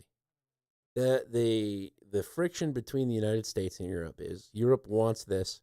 America does not, and America is headed by Donald Trump, whether you like it or not at this point. And Europe's saying, well, it's in violation of international law. But we only hear that claim when the international law violation is against what the West wants in general. And Europe enforces international law with its attack dog, its army of America. So they don't have it. And it's funny because you can tell that they're learning. You know, we pointed this out probably a month ago. They're learning that they don't have a seat at this table anymore. Slowly but surely, but, you know, these are still like these remnant sparks of trying to engage in this old world order that was going on while simultaneously not understanding that is already gone. You know, this threatens the world order that we've had post-World War II. It's already gone. It's done. Yeah, and it's really sad because I think a lot of people in Europe, the people of Europe, see that. They know it. Power politics is in the people of Europe's blood. They have witnessed that game play out for untold generations. But their stupid leaders still want to pretend that there is some overarching ethical obligation to bloviate about some kind of world order when, as you say, the literal backstop of the world order you're bloviating about is telling you it's over. Yeah, it's something else. It's hard to wrap my head around it. Like, you don't have the, you know, they are waiting out Trump. That is the only thing that they have. And it is imperative why we must move forward so fast. Okay, Dan. We're still dealing with Marion Mesmer from the Chatham House. And I have an Ask Dan here. Okay. And the question is, Dan, what was the great question? And this is the Ask Dan. So it's the Ask Dan clip, and the question is, what was the great question that our host asked? That's a great question. I mean, I really hope that there's a way to end it diplomatically. So what was the question? What if the U.S. just takes Greenland? No, it's even better. But I've got the full clip for the answer. A quick word then on how you think this will end. That's a great question. I mean, I really hope that there's a way to end it diplomatically. I mean, hold on. When President Trump previously... it always feels good when somebody asks me what I think, because it doesn't happen all the time. I'm usually pretty quiet, so people just don't ask me what I think about things. But what if someone IRL said, "Hey, what do you think about this?" And you said, "Well, that's a great question. It's so great that you asked me what I think." Why would you say that? Well, I always worried about the interview question. You know, they say, like, what's an unpopular opinion that you hold? You know, have you ever heard of that? How much time do you have? Exactly. It's funny because I do have so many answers to that question, but it's like I need to gamify what the best unpopular opinion I have is, to make sure I don't get pushed out of the interview pool. But yeah. Yes.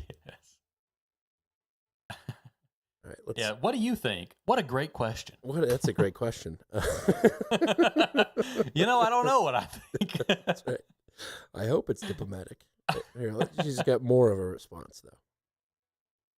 When President Trump previously threatened tariffs last year, there was a way to negotiate down from this, What worries me a bit is that we've seen so many reiterated threats against Greenland over a period of over 2 weeks now. So that means that has become a really entrenched issue in the United States, which makes it that much harder for President Trump to step back. But we know that this is really unpopular in the United States. It's not something that Americans want to see happen. And it is, of course, incredibly dangerous for European states. So hopefully there will be some sort of a way to come to a negotiated solution that doesn't see us come to economic clash or even worse, to war, because if it came to that, then we really wouldn't know what that means for the future of European security. Yeah, I don't think we'll go into a full-scale war with Europe because, again, you and what army? Yeah. It all comes back to that. Hey, Zelensky, I know you're busy, but we've got a new Russia coming over from the Atlantic Ocean. How many people can you spare over here in France? Yeah, and that's kind of it is a mean reality that Trump has hit Europe in the face with, but it's the same kind of strategy that he keeps talking about with Greenland, where effectively But again, this isn't out of the blue. He's been telling them this. That's what I'm saying is the same strategy with Greenland is if we don't do it, Russia or China will do it.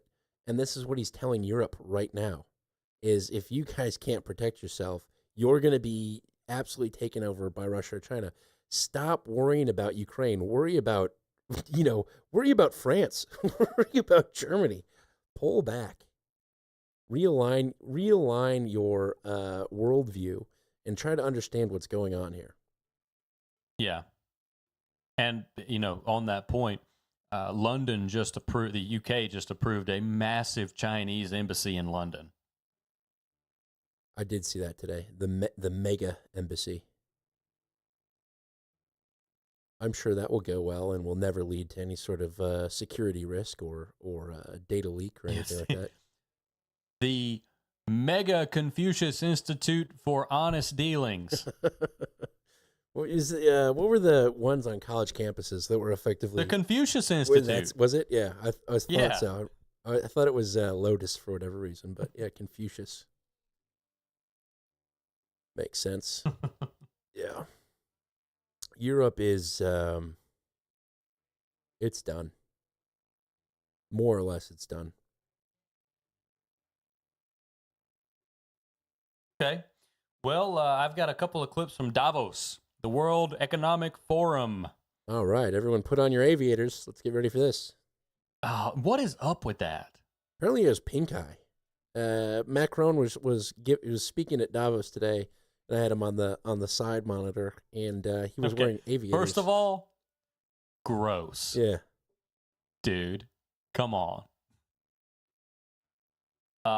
Second of all, how about that train ride in? That's right. I tweeted that. I was like, with the aviators, I'm starting to suspect that Bag of Blow on the train was the real thing. Yeah, it was not a hoax. Yeah, not a hoax at all. He's either roiding out or he was doing blow out of a stripper's beehole. Or he was smelling Bridget's boxers.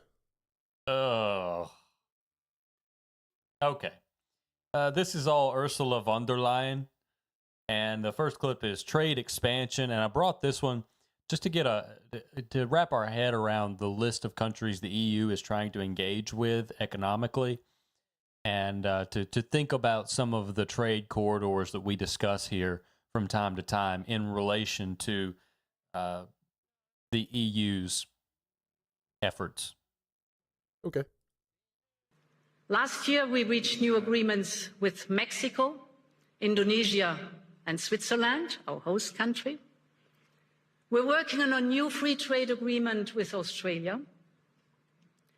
We are also advancing with the Philippines, Thailand, Malaysia, the United Arab Emirates, and more. And right after Davos, the next weekend, I will travel to India. There's still work to do, but we are on the cusp of a historic trade agreement. Indeed, some call it the mother of all deals.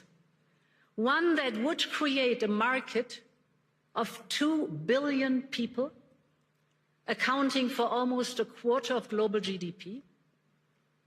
And crucially, that would provide a first mover advantage for Europe with one of the world's fastest growing and most dynamic continents. Europe wants to do business with the growth centers of today and the economic powerhouses of this century, from Latin America to the Indo-Pacific and far beyond. Europe will always choose the world, and the world is ready to choose Europe. Yeah, as their next target. Okay, next we're going to hear about the exciting new prospect of EU Inc. Oh boy. So focal point number one is to create a conducive and predictable regulatory environment. We live in an age where capital and data can cross Europe in a second, and business must be able to move just as freely. But as things stand, too many companies have to look abroad to grow and scale up, partly because they face the new set of rules every time they expand into a new member state. So while on paper the market is of 450 million Europeans open to them, it is far more complicated in reality. And that acts as a handbrake on the growth and profit potential of companies. So this is why we need a new approach. We will soon put forward our 28th regime. The ultimate aim is to create a new, truly European company structure. We call it EU Inc., with a single and simple set of rules that will apply seamlessly over our union, so that businesses can operate across member states much more easily. Our entrepreneurs, the innovative companies, will be able to register a company in any member state within 48 hours, fully online. They will enjoy the same capital regime all across the European Union. And ultimately, we need a system where the companies can do business and raise financing seamlessly across Europe, just as easily as in uniform markets like the United States or China. EU Inc., there's been talks of an EU army. The EU's got to federalize. That's going to happen. It has to happen if they want any chance of remaining a sovereign, I guess, entity at all coming forward. Okay, all right. What if this is the plan? What if everybody's in on the plan and we're all just sitting here on our thumbs chirping about what Don might do or what he might not do? What if the plan is to egress the U.S. out of NATO, coalesce the remaining members into the EU framework, and federalize the EU? It's the pay your 5% into NATO defense today, or we're not going to protect you, but on a grander scale of federalize, become one solid unit that can actually defend itself, or we're going to take Greenland. That's a hell of a strategy. I kind of like it. That is 4D chess, if that's what's going on. But I don't know. You think that's been gamified out? I don't know if it's been gamified out, but that doesn't change the fact that that could be the forces at play. A federal it could strictly be the incentives of the U.S. taking Greenland and their downstream effects, making the EU and its member states realize that they can't rely on the U.S. anymore. They should have realized it a long time ago. There should have been people in Europe, if there weren't, saying, hey, we need to be done with the U.S. We need to be open to trade with them, but we need to form our own federalized structure. I don't care, Ursula, we're not calling it the Fourth Reich, but we need to form our own federalized structure and get our house in order. I've never heard anyone say that. And I'm sure there are people out there that have been saying it. But regardless of whether the Trump administration has game planned that out, it would probably be what's best for Europe if that were the downstream effects of the U.S.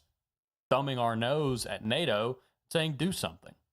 Yeah, for those wondering, like just to define the EU federalizing, that would be like the EU becoming the United States, where Germany is Wisconsin and France is Louisiana. I wouldn't put Wisconsin that high and up. Spain is Florida.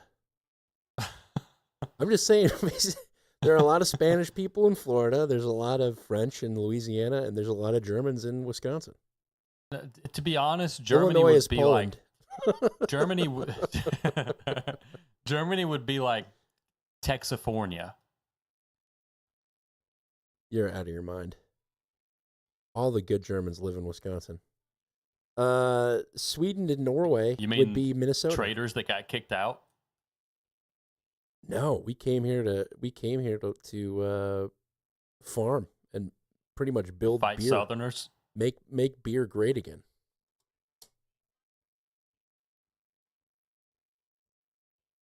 Okay, well, one more Davos clip, and it's just going to scale back any hopes that anyone who loves Europe would have of them turning a corner, because this clip is titled Funds for Ukraine.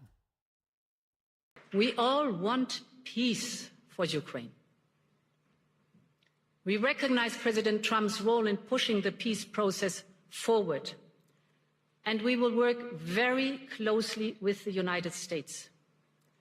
And we all agree that, therefore, Ukraine must be in a position of strength to go to the negotiation table.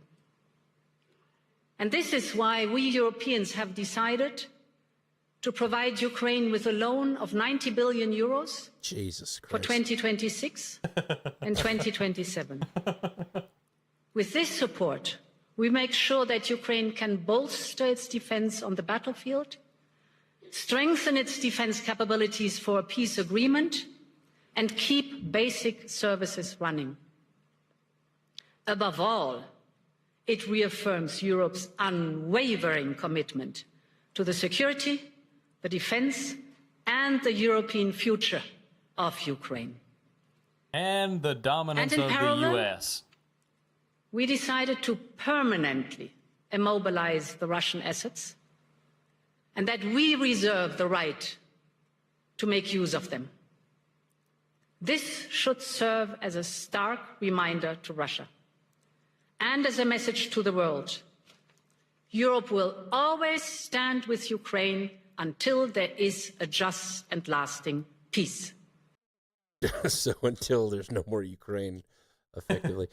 Yeah, and that's the downfall of, Trump realized, and I think a lot of the U.S. has realized that Ukraine is a sunk cost. We can continue throwing money at it. Nothing's going to change. It's effectively World War I trench warfare, but with drones. It's Gen Z World War I, if you will. And so he said, all right, we're gonna stop funding this because this is just insane. It's just a money pit, which I think is how it was designed to be from the beginning. And Europe has doubled down and said, you know what, we can't be like the U.S. We have to be better than the U.S. And so they're going to continue to throw money at a losing effort. Ukraine is a boat, right? You buy the boat, and all you have to do, you got to keep putting money into the boat. You got to repair the boats, winterize the boat, store the boat. It's a money pit. And Europe needs to sell the boat. And it's shitty for the people of Ukraine. I'm sorry, but, if you liked Ukraine, you just like Texas. Mexico, if you like Texas, you should have fought harder to keep it. Same thing to you, Ukraine. It's just, and it's the truth though. It's a very uncomfortable Truth nuke, but bold truth. It is a truth nuke in your face. So There you go.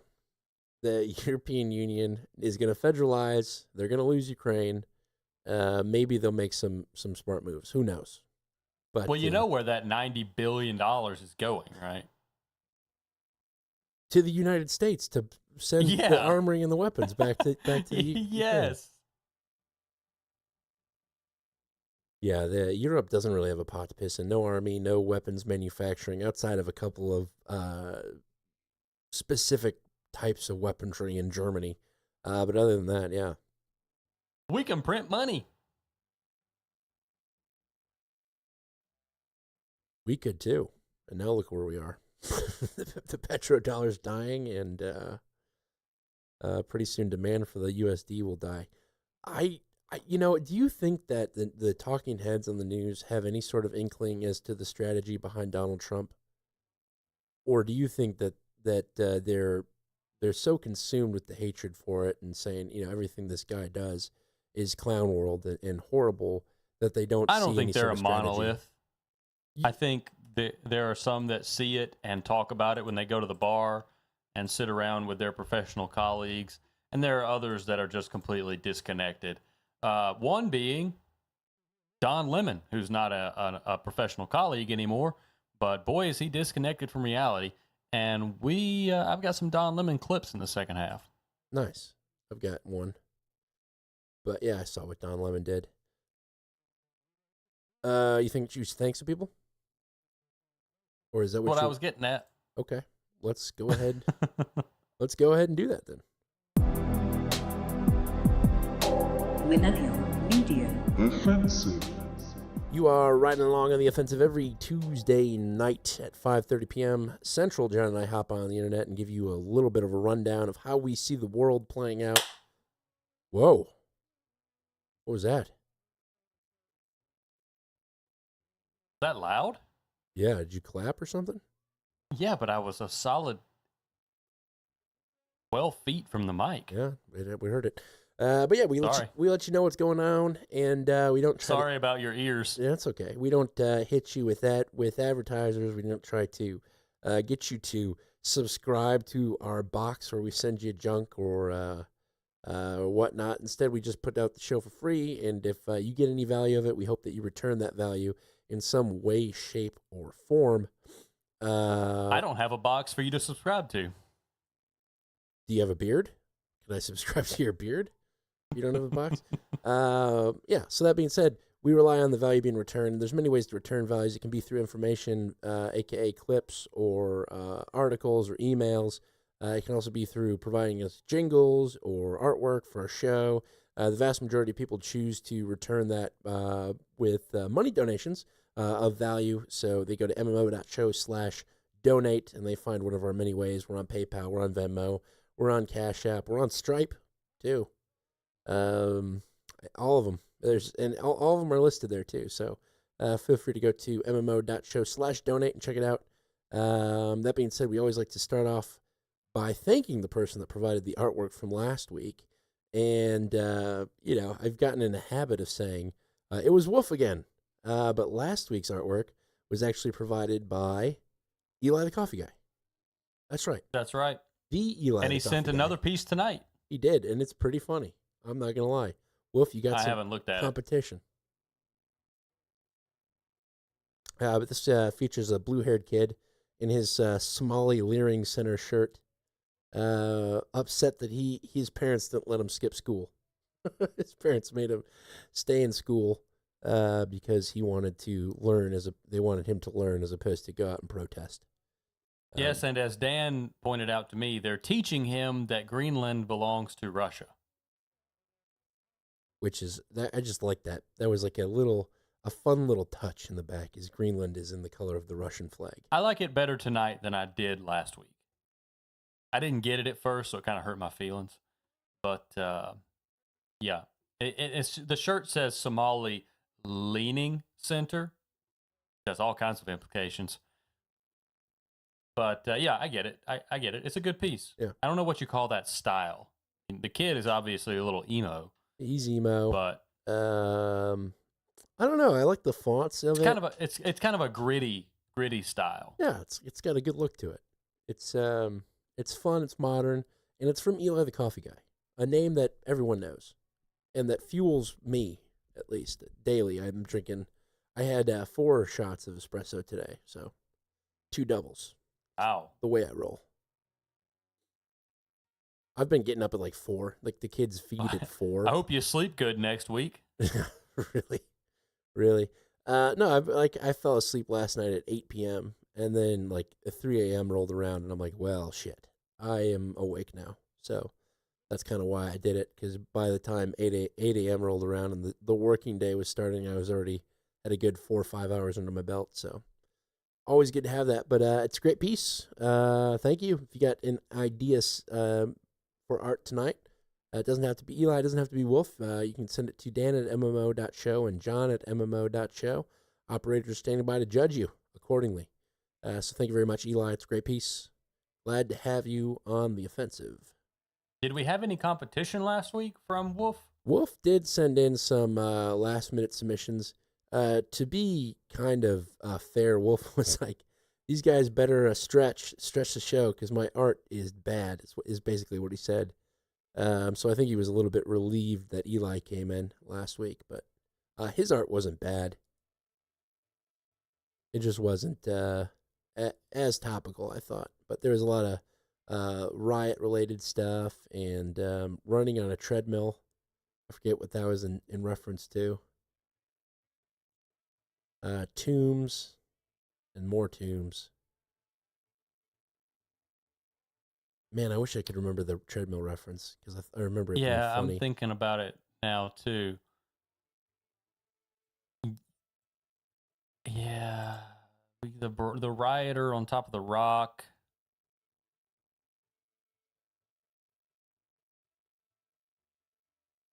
Oh, I remember saying that the treadmill should say ice or ice, ice, baby. Maybe we talked about the idea of a little training, little mo cardio. Yeah, maybe. I don't know. Anyways, okay. Well, anyway, yeah. They're fine pieces. They just they were edged out by Eli the Coffee Guy. Eli el Coffee Guy. So thank you very much, sirs. Moving on, we got a couple of fiat donations that rolled in. Starting off and earning himself an associate executive producer credit is Colin Schultz. And he came in through PayPal with $50, and he says, "Gentlemen, I appreciate the coverage and analysis of Iran. I just wanted to give an additional perspective. The recent events in Iran could be a significant moment in biblical prophecy, as a loss of power by the Ayatollah could be a sign that we are marching closer to the apocalypse. Not a joke. I've written in before about how the modern government of Israel may not be the same as the biblical children of Israel. Nevertheless, a geopolitical entity called Israel is a major player in the end-time scenarios laid out in the prophets. And in Ezekiel 38:8, Israel is described as living securely in its land before the Gog and Magog invasion. This suggests a period of relative stability in the region prior to a significant invasion from the north. A major shift in Iran's leadership could weaken long-standing threats against the geopolitical entity called Israel, which could contribute to that stability and sense of security. Just another perspective from which to view these events. Remember to follow along with basic instructions before leaving Earth and stay on the offensive." Colin Schultz, Praetor of the Holy Pages, which is his Praetor name, but he also hosts the Basic Instructions Before Leaving Earth podcast by Colin Schultz. There's a couple of them with that title, so make sure you get the one that's by Colin Schultz, where he takes you book by book through the Bible. It's very good. So thank you very much, Colin. Much appreciated. Up next, we have Eli the Coffee Guy, the artist from last week, and the Sorry, producer. hold on. I was muted. I wanted to say something about his note. I think that tracks, basically. It only makes sense that this would be the path. We're seeing the path to the government known as Israel being secure in its region. I mean, and like we said, it may not happen this time around, but that pressure's going to be there. It's going to continue until Iran falls and we split Iran up like we did Syria.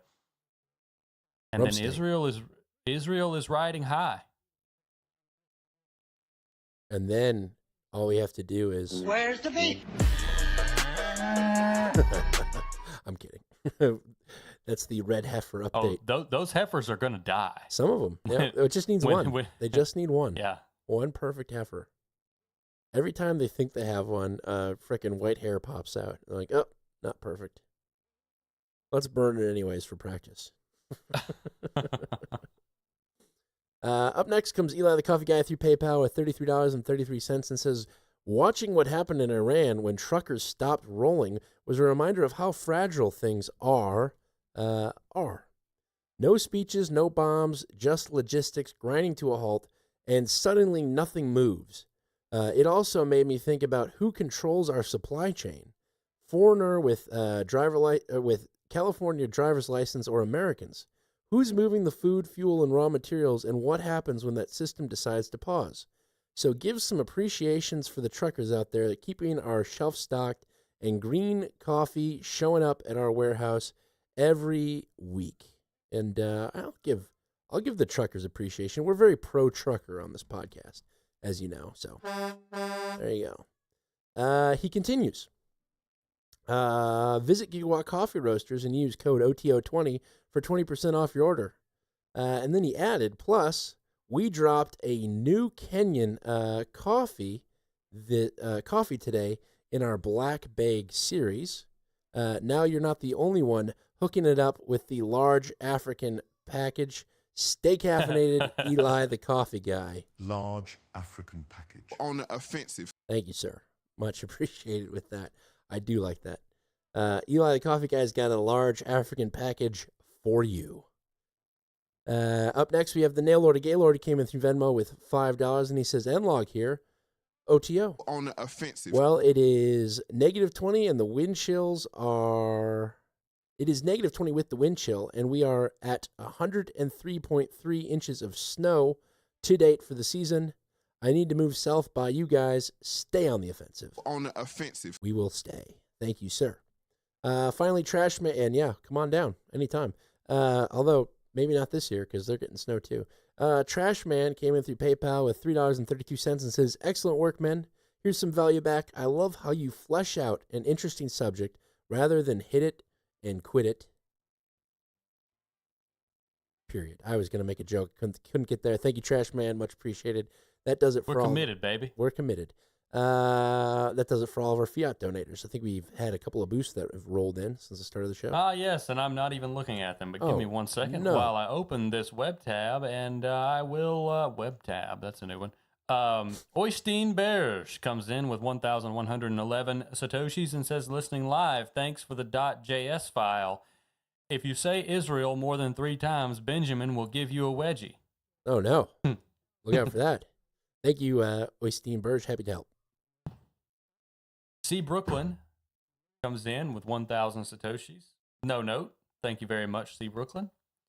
Salty Crayon, long time no see, since 555 Satoshis, and says, just a reminder, men can't get pregnant.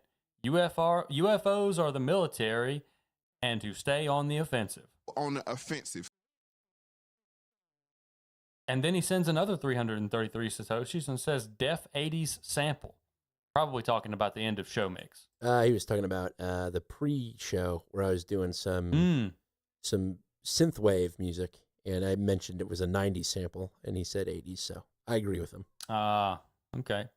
And then Nostragang comes in with 111 Satoshis and says, on the offensive. On the offensive. On the offensive. Yeah, there you go. Thank you very much, Nostragang, always showing up. Do we have any streamers this week? Yeah, we had some streamers. For number 202, The Box and the Beard, we had Used to Read a Lot Fountain. Oh, yeah. Who sent 6,800 Satoshis. And then Eric PP with 1,177. So thank you all for your value, whether it be in Bitcoin or in US dollars or in information or feedback. We did receive some feedback, or I did. I don't know if you got your own personalized feedback, Dan, but I appreciate it. And this is all contributing value into the feedback loop. You put your value in after we've given you some value, and we're going to turn right around and give it back to you in 1 week's time, with very few exceptions. Absolutely. That is our guarantee to you. God bless America on 3. 1, 2, 3, God.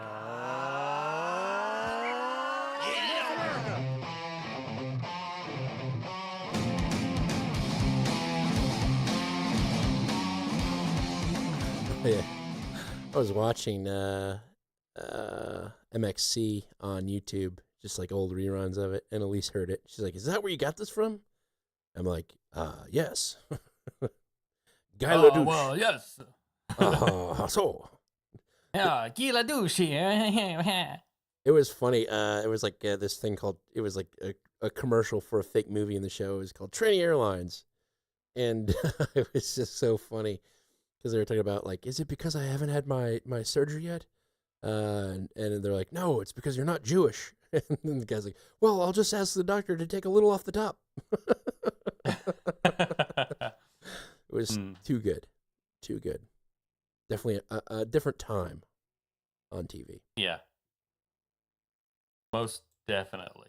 No, alrighty. Do we have any more Europe, or are we going straight to domestic here? No more Europe. Europe's a thing of the past, an artifact, if you will. It's true. Let's go to the future of healthcare and daycare and charity work in general. Let's talk about Minnesota. Oh, boy. So, we've been talking about Somalis way too much. Yeah.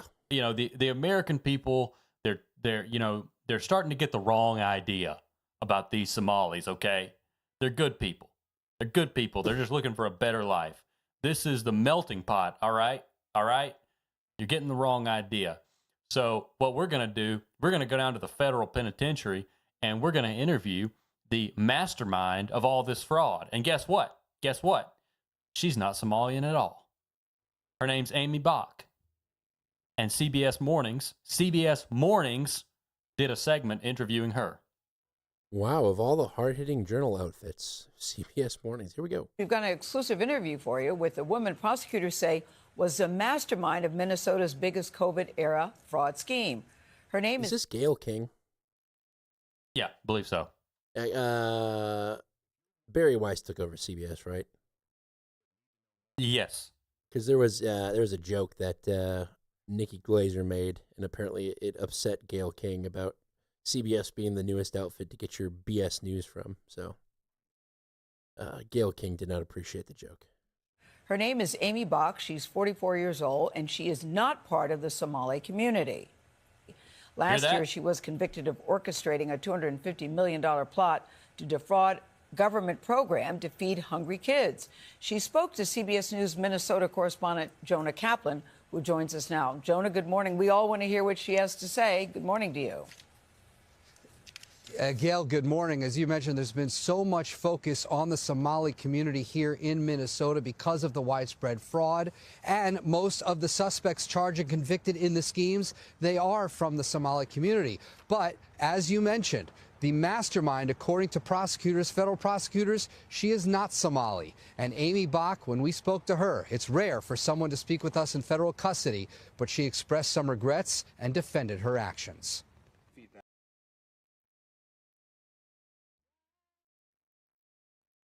Yes, and then I cut the clip so that we wouldn't be sitting here listening to a clip for an extended period of time, as you did earlier in the show. So yes, I have now the report of Amy Bach, white woman, mastermind of the Minnesota fraud. All of it, by the way, if you listen to CBS Mornings, even while she's been in prison, she's been masterminding the ongoing fraud, which you thought was carried out by Somalis. But, don't be stupid. So if this is going to be a racism claim, isn't it indeed a counter-racism claim in that the only person that's been charged so far is a white woman? You know what I'm saying? Well, she's not the only one that's been charged, but they call her the mastermind. Isn't that also a counter argument to this? Yes. Okay, here we go. It wasn't those dumb Somalis. It was this white lady. Of course. Here we go. We were allowed 1 hour to speak with Amy Bach over a video call from her Minnesota jail cell. Now I can hear you, yes. Until she was arrested in 2022, Bach led Feeding Our Future. The now infamous nonprofit signed up restaurants and caterers, many from Minnesota's large Somali community, to receive taxpayer money for providing meals to children in need. During COVID, for obvious reasons, parents were allowed to come and pick up meals. So we suddenly were able to reach more children. But prosecutors said it turned into something else, the nation's largest COVID-era fraud, with Bach as its mastermind. Are you the mastermind of this scheme? Absolutely not. I believe in accountability. If I had done this, I would have pled guilty. I wouldn't have gone to trial. I wouldn't have put my children and my family through what we've been through. I've lost everything. While Bach's attorney provided this video showing stacks of food, prosecutors say Bach and the businesses she recruited stole tens of millions of federal dollars, spending it on luxury cars, real estate ventures, and vacations. I wish I could go back and do things differently, stop things, catch things. At that point in time, I believed we were doing everything in our power to protect the program. But in 2021, Bach sued the state agency that oversaw the meal program, alleging its scrutiny of Somali applicants was, quote, discriminatory. How do you think state officials took that? Nobody wants to be labeled as being racist. Minnesota officials told a state watchdog the threat of legal consequences and negative media attention intimidated them into easing off. The notion that a state government is paralyzed and has to allow this level of fraud because they were afraid of what I might do in a lawsuit is preposterous. Wait, so is she for more government crackdowns on this kind of thing, or the hypocrisy in this presentation it's very veiled, but it's very confusing. Right. You have the mastermind of the Minnesota fraud saying, well, the state should have taken up my challenge. Like, I wanted them to win the lawsuit, actually. She accused the Minnesota Department of Education of racism when officials questioned suspicious claims. Yes. And so the idea is that the state then backed off because they didn't want to be deemed as racist. Right. And she's saying that was basically they shouldn't have backed off. It's ridiculous. But I bet she didn't feel that way at the time. Well, have you heard about her boyfriend? She is right in a way, because the state, it is the state's responsibility to enforce these things, and they should have gone after this regardless of what she claimed. And that's not her fault that the state didn't go after it. It doesn't absolve her of committing fraud. Well, but at the same time. So here's the thing is she had a boyfriend who is also involved in this, and his name is Empress Malcolm Watson Jr. So is he the mastermind or is she the mastermind? And if he's the mastermind, did they pick her because she's white? Just you have to start questioning these things when you're looking at this scenario. All this critical theory is killing me inside. That's insane. Unbelievable. Okay, well, I've got the wrap from the CBS Mornings report. Humbly welcome Amy Bach. In Minnesota's large Somali community, one leader called her a modern-day Robin Hood. The community deserves this. The children need this. In 2019, the nonprofit submitted $3 million worth of meal claims. 2 years later, it submitted nearly $200 million.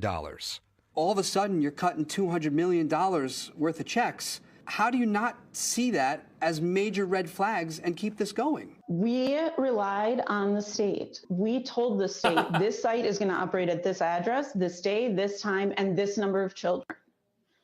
The state would then tell us that's approved. Prosecutors also accused Bach of collecting bribes and kickbacks from meal site operators. At trial, they revealed text messages where she compared Feeding Our Future to the mob. Are you a mob boss? Absolutely not. No. Were you personally benefiting from any of it? I collected my salary, and that was all that was collected. What was your Didn't salary? federal agents find gold jewelry, cash in your closet? They found minimal jewelry. I believe it was like 2 pair of earrings, a bracelet, a watch.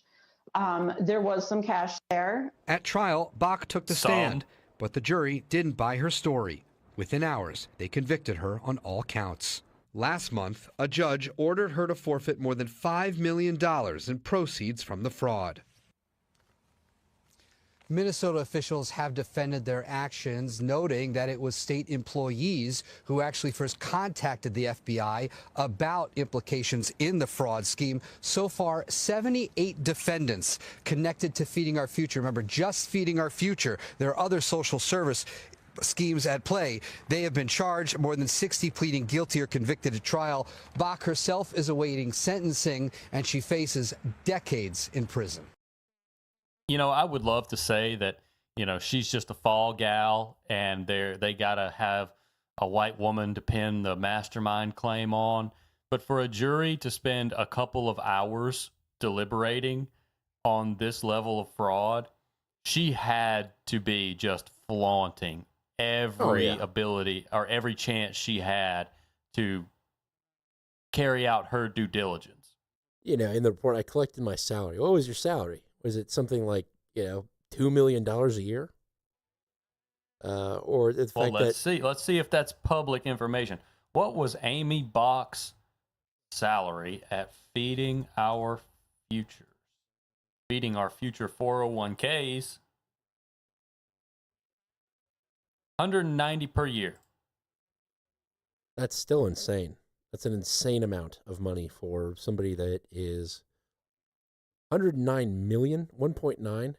No, 190,000 per year. Wow. So she had to be pulling off the top. I mean, for sure. But I love it. There was some cash there. It was minimal jewelry and some cash. Some cash. I buried the rest of the jewelry, but there was some cash there. Guilty. That screams guilty. Actually, my boyfriend was wearing all the rest of the jewelry at the time. That's Empresses.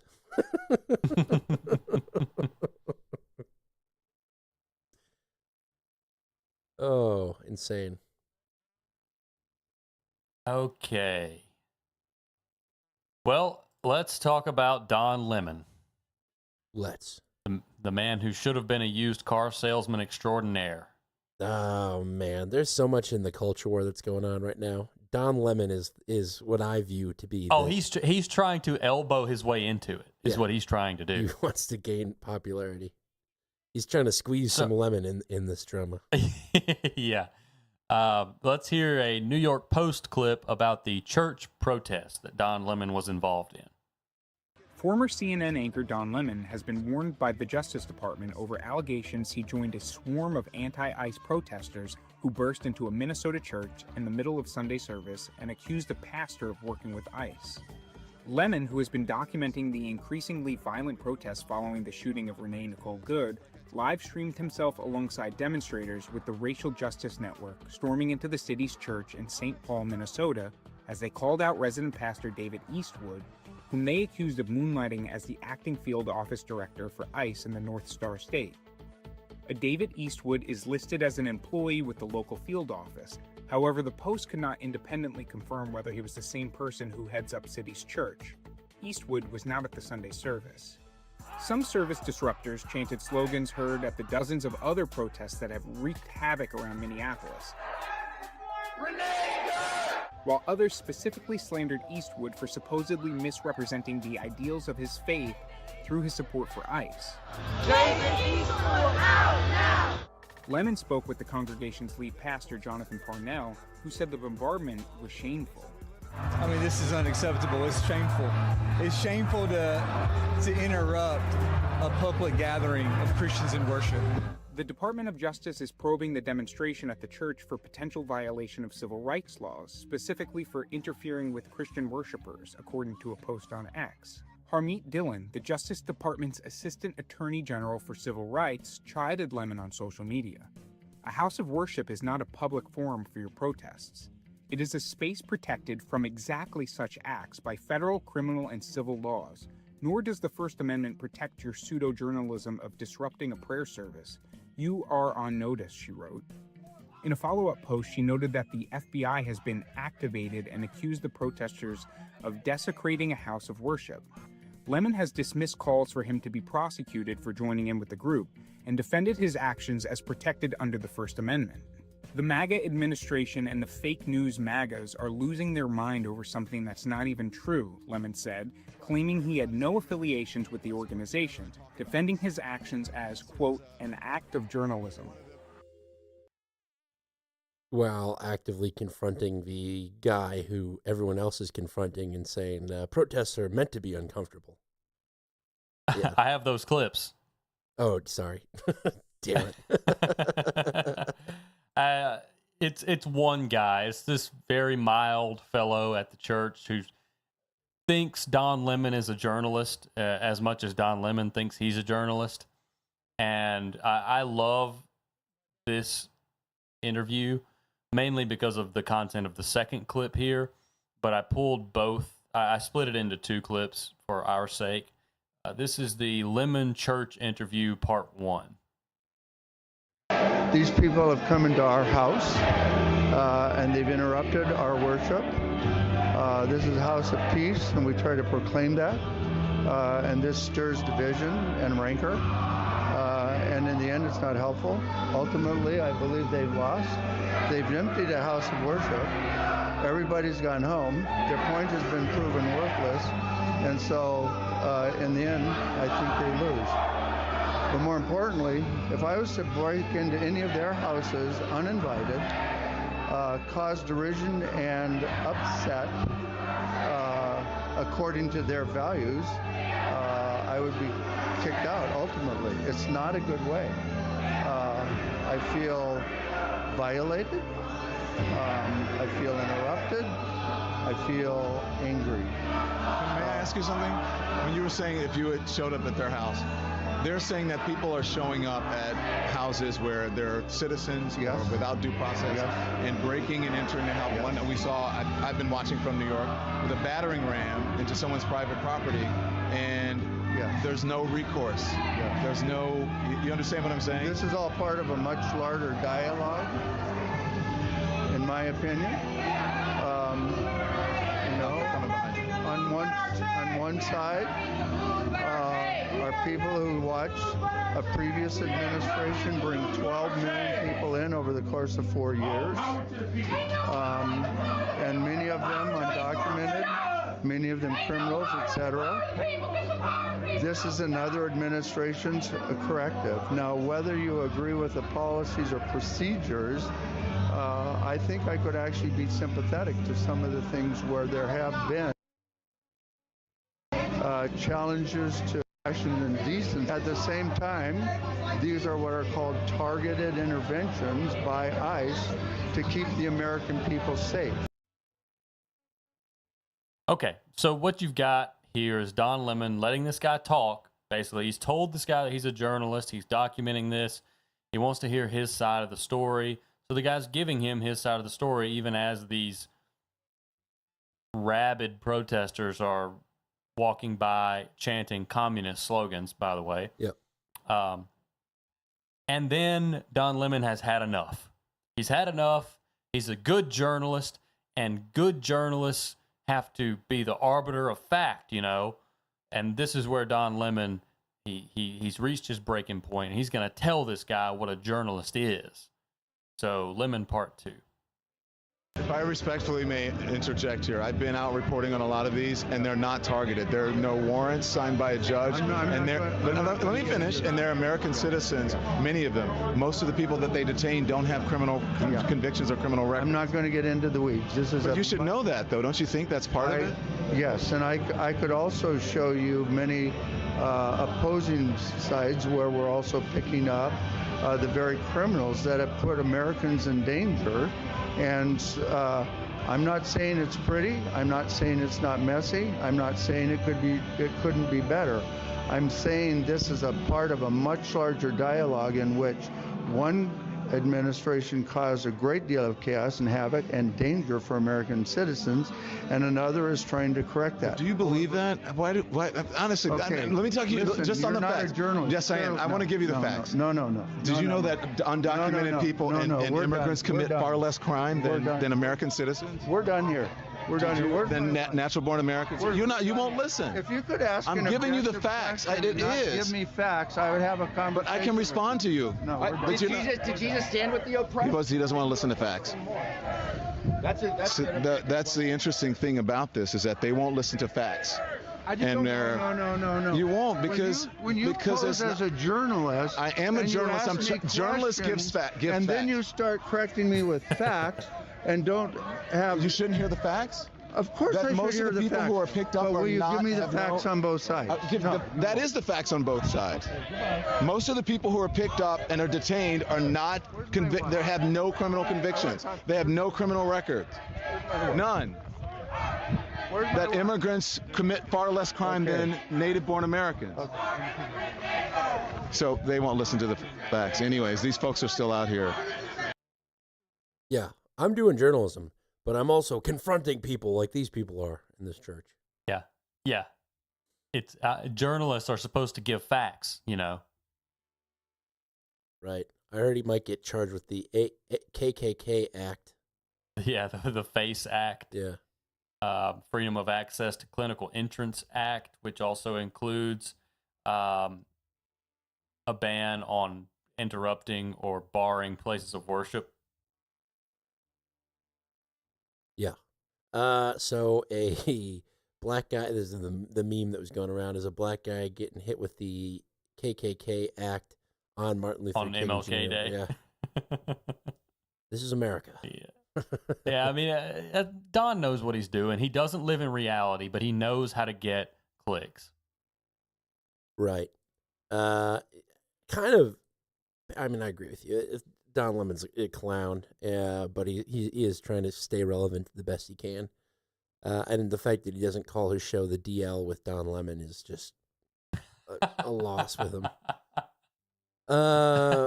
So we've talked about how Renee Good kind of really didn't have the same oomph as George Floyd, and it didn't have the legs that it was. And we mentioned a Somali or somebody has to die in order to keep going. Yeah, she was kind of short. Right, right.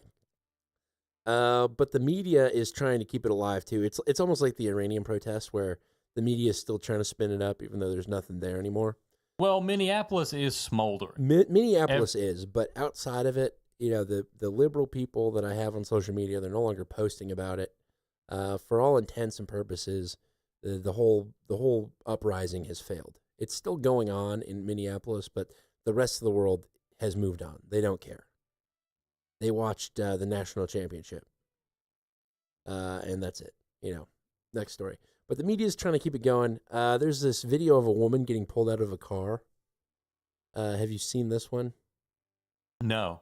So I don't want to give a whole lot away, but it's this woman that's getting pulled out of a car, and she's saying all the right words as she's getting pulled out of the car.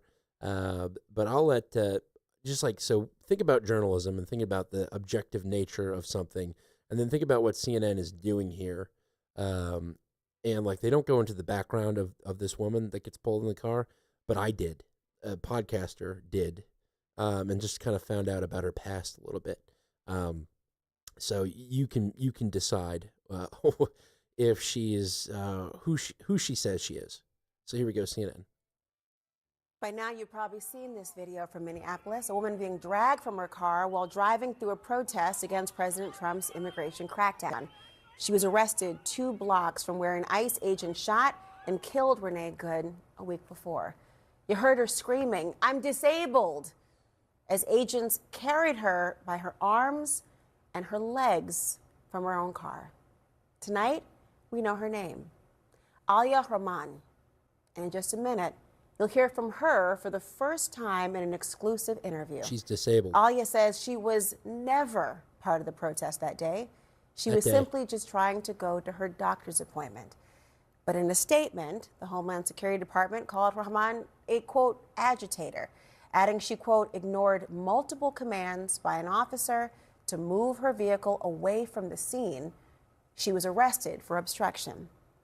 The Minneapolis Police Chief, Brian O'Hara, he watched the video. He sees it differently. Obviously, I don't know why law enforcement officers initially approached the vehicle. It pisses me off to see that. To see men doing that to a woman who's disabled. It pisses me off. I'm mad. If those cops works for me, they'd have a problem right now. Because I'm bad. Yeah, there were a couple of ellipses in there. Like after the, I don't know why they approached your vehicle. It was cut clip to, this pisses me off. So the actual woman is on this show and she's about to give an interview, but she says she's disabled. Do you have any idea what her disability might be? It's mental, no doubt. With Anxiety, me now, maybe? Alia Rahman and her attorney, Alexa Van Brunt. Thank you both for being here. Alia, I want to start with you because this has been viral. People have seen this video over and over again. People have many opinions. This is what happened to you. It is your life. It is your journey. But the government, Share your they're truth. calling you an agitator. So can you just help me understand? Walk me through what happened in those moments before these agents dragged you from your car. Yeah, thank you for having me, Laura. And happy birthday, Dr. King. I'm really happy that you asked this question, right? Because I have been so concerned that folks might be distracted from the real issue at hand by instead debating why I proceeded slowly through a militarized traffic jam full of pedestrians and a cacophony of conflicting instructions. I was on my way to the doctor.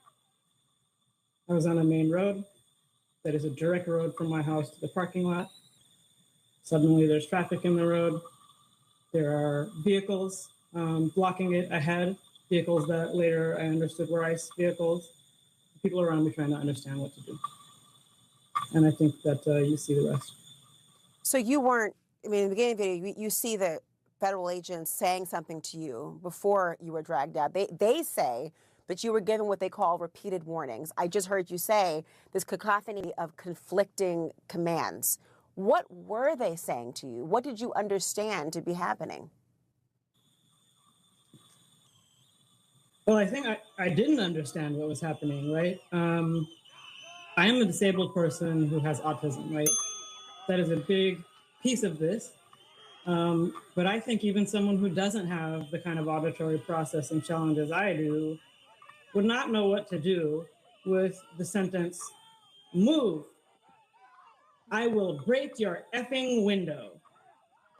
And then back and forth between move, get out, trying to open my door, more threats of breaking a window, which I don't understand the functional purpose of. And it's not a warning, it's a threat of violence. Boom. That really shouldn't be packaged with an instruction. So we got all of the perfect, I was there, I have autism, I don't understand the commands. And I was just going to the doctor. I wasn't protesting or a part of the protest that day. I don't know if you heard that. She made that decision that day that she said that. So she's got autism, effectively. And it's like, all right, that's good and fine. But, you know, if that's such a problem with you while you're driving a car, it really doesn't have to do with the car. It's the fact that her autism is a special kind of autism. So she's going to explain that autism. Yeah, I mean, I'm happy to tell you about what my ears hear in that situation.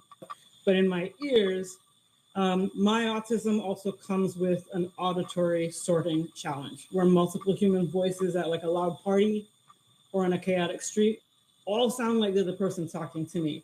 So that's one reason, you know, you see me looking and trying to identify which lips are talking to me. But of course, that's not possible because ICE officers wear things that cover their mouths and faces except for their eyes, right? So it is so informative for you to explain what it was personally like for you, for us to have watched the video and now to understand at least a part of what you were experiencing in that, because there is a conflicting report from their vantage point that tries to explain what you were thinking or feeling, and you've done it yourself. But I want to be clear, you say you were not there to protest ICE. You were there on your way to an appointment, and you stopped in the traffic, and I got the conflicting reports and commands. Were you there to protest ICE? Had you ever protested ICE before in that arena? No. So when you went, that very short answer, right? When she's talking about everything, I don't know if I believe her. When she's talking about everything that the ICE officers did and the things that they said to her and all of that, she very long descriptive answers talking about their covering their faces, whatnot. She can't hear them. Have you ever protested in that arena? Again, a qualifier in that arena. No. So when you went that day and you were detained, as you said, what was that like for you once you were? What happened after they took you? Number one, I experienced a very specific set of dehumanization practices during the 6 stages of detention and processing The that I 6 counted stages that she got before I went unconscious and was taken out in an ambulance. Number 2. Oh, is that the sound I hear? Is she still like hooked up to a oxygen mask or something? No, it's just poor quality. She's talking through her laptop or something. During every one of those stages, I clocked ICE agents doing things that indicated they were not aware of what their job was or how to do it. Lots of, where's this? What do we do next? Agents had to stop at all 5 stages. Agents had to stop. So it was 6 stages. Now it's 5 stages. Ask someone else what to do. She goes on to describe her treatment at the ICE facility and claims that one of the ICE people said, "Why were you driving? You can't drive if you have a disability," and it angers the CNN anchor. The entire time I'm watching this, I'm looking at her, and she's got a nose ring in, and she just kind of looks a certain way. You know what I mean? Like the people in Minneapolis are going out, and like people that are wearing American flag shirts, like take it off, and they're accusing people of being nice of her. She looks, a certain way. She looks like she is a left-wing activist with her nose piercing. So I decided to say, what if... you decided to be trouble. I decided to go look into this lady and see, what if, this is a person that's just claiming she has autism and is just claiming she was on her way to the doctor. What if she was like, I don't know, a racial justice activist that has many cases that's the best. So I Google her name and I find this out. Alia Rahman is identified as an LGBTQ plus and racial justice activist based on multiple credible sources citing her professional background and public statements. She volunteered with LGBTQ plus rights and racial justice organizations after college and worked as a high school teacher on Native American reservations in Arizona. Again, this is happening in Minnesota. She served as a field organizer at the Center for Community Change in Ohio. And what did she do there? Supported immigrant and formerly incarcerated communities. In 2013, a woman with autism, she became a field director at Equality Ohio, an LGBTQ nonprofit where she worked on on policies affecting trans prisoners, healthcare, and poverty. She became a program director for Code for Progress in Washington, D.C. in 2014.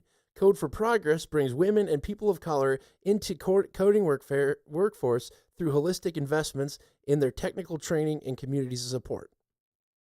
Her profile on Tech for Social Justice explicitly states, since college, Alia has taken part in positions with volunteer roles for LGBTQ and racial justice organizations. She has also served as the director of movement technology at Wellstone, where she helped transform the organization into one that is, and this is a quote from her, mostly queer, largely immigrant, and overwhelmingly femme-identified and gender non-conforming. So this woman is a Rosa Parks. No, well, I have never seen her face, but I would be pretty confident in calling her a Rosa Parks. I mean, this is case in point. here she is. I am disabled. I have autism. I can't hear, and I just happen to have a doctor's appointment on the same day that this street is blocked. And I was just trying to get there, and I parked my car, and there's a bunch of people around, and the ICE officers started shouting at me, and I freaked out, and I didn't know what was going on. I couldn't, because their faces were covered. I couldn't see who was talking to me, and they pulled me out of the car. It just so happens that I have a history of working with these sort of social justice organizations that are constantly putting pressure on a bunch of things that I don't like. Before her attorney gets word from somebody who knows what they're doing, I hope you saved and made copies of all of this material. It's you can look her up on LinkedIn right now. I would download a copy of that page. Because, I mean, it is case in point, and this is CNN, right? CNN is pushing the color revolution forward in Minnesota and actively saying, you know, they talk about, have you ever protested there? Were you on your way to a protest today? Did you ever protest there? Have you ever been a part of a protest in that arena? What does it even mean, in that arena? Why are you adding those qualifiers and stipulations there? Because clearly she was protesting at some point. And the whole thing is an inauthentic, inorganic way to push forward this narrative that the Trump administration is actively pulling Americans out of their car and beating them for no reason. Yeah, normal Americans, just like you and me, just like Tim Walz. That's right. You know, I think, and, you know, I've said, look out, Eric PP. I hope you aren't just, you know, minding your own business one day and you're yanked out of your car by ICE and detained, because that's happening to everyday citizens. It can happen to you because it happened to autistic Alia Raman. It's insane. And, you know, so after she says this whole, you know, the ICE officer accused me of not driving, the CNN anchor gets emotional. She gets emotional on the show. And, Alexa, I have to ask you, and Ali, you have to forgive me. My own sister is mobility impaired, and she Not the same. drives with the assistance. Had to accommodate and adapt her car so many different times to be able to still function and live in the standard that she wants to. I get emotional thinking about it, but my blood is boiling thinking about that experience. So can you just describe from the legal perspective of it? Yeah. She has This been, is was her detained. lawyer. The DHS says Right. that she was arrested for obstruction. Yeah. Are you aware if she is facing any charges? I have to, for a second, compartmentalize the dehumanization just to get through the question. You have to forgive me. Oh, my God. Have you heard that she is Of facing any course. charges? I have not heard, and it would, if she were, they would be completely baseless, because the people who violated laws at that scene were the DHS officers, and in particular, every officer in the way they treated her once they found out she had a disability, because Alia was very upfront about it. She told the officers, "I am a woman with a disability. I have autism." She yelled it. You can hear it on the video, and they escalated at that point and then subjected her to a very brutal use of force, pulling her out of the car, slamming her down on the ground, and then carrying her like an animal is the only way to describe it. That violates every police standard and how you're supposed to interact with somebody in a car. And it violates every standard in how you're supposed to interact with somebody with a disability. So when people talk about paid protesters and this is the kind of stuff I think we're seeing on a professional level. This woman knew where she was. She knew what she was doing. And, you know, she probably has been diagnosed with autism at some point because she can't hold down a job anywhere for more than a year. She keeps jumping around all over the country, might I add. Ohio, Arizona, Washington, D.C., now in Minnesota, conveniently. This is the kind of stuff that we're seeing is these people, and then they put themselves in the situation. It was a plan for her to shout, I'm disabled, I have autism. She gets arrested, and the video goes viral, and now she's on CNN with saying all the right things, giving a lot of detail when it's talking about the horrors that DHS submitted her to, and absolutely no detail when it talks about, her beliefs or her protesting that event. Just very short, that arena, this location, protesting. It's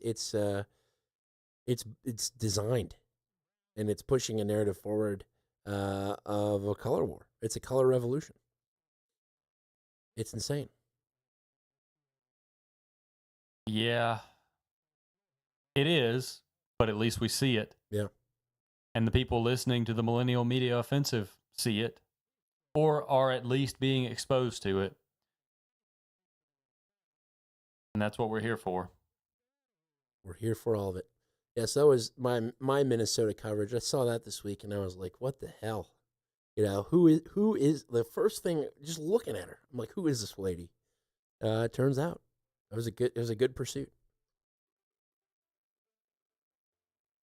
Well, I'm glad. I'm glad you pursued it, and I'm glad you brought that information to us. I think it was very good, a very good presentation, and good to know that these kind of ops are happening. That's right. What do you got domestically? I'm really tapped out. I mean, I don't have anything really worth getting into. Okay. Well, I just got a few more clips that I can hit. Just a couple of quick hitters. One is Josh Shapiro. He's released a bombshell book this week about his. We've long speculated as to why he wasn't selected as the VP candidate under Kamala Harris. And this week he came out and told his side of the story. So I'll play that here. Viewed by many as a top contender for the 2028 Democratic presidential nomination, Pennsylvania Governor Josh Shapiro is now detailing his experiences during the 2024 campaign.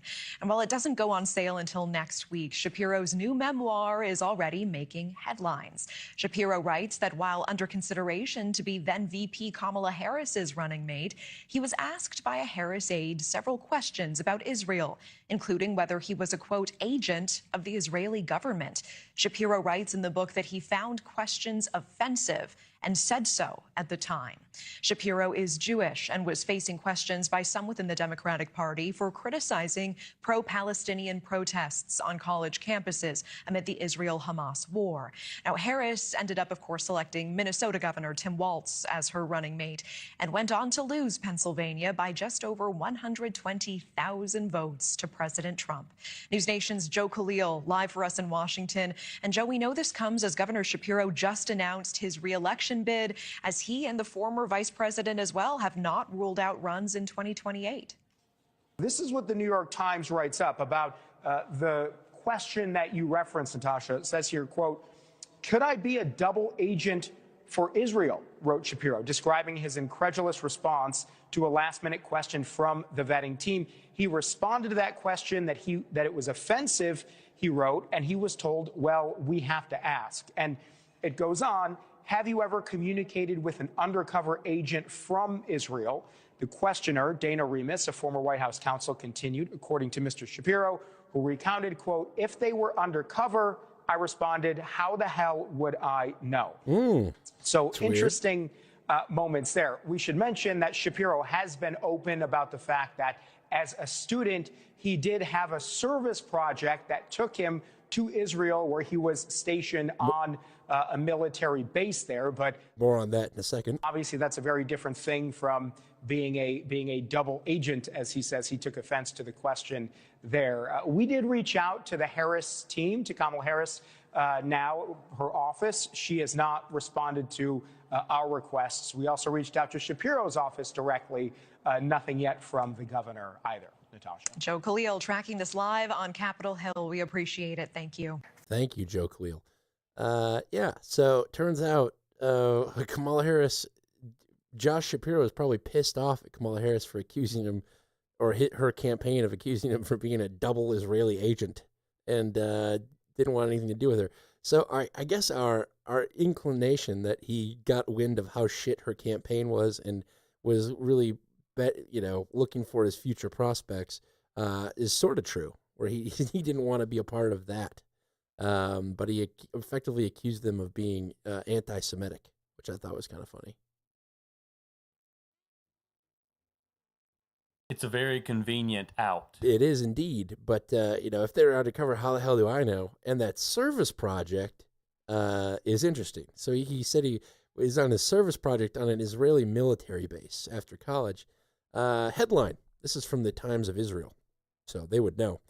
Shapiro seeks to downplay his time as IDF volunteer after college op-ed resurfaces. So he volunteered to be a part of the IDF after college, and then wrote an article about it. Yeah, but don't ask any questions about it.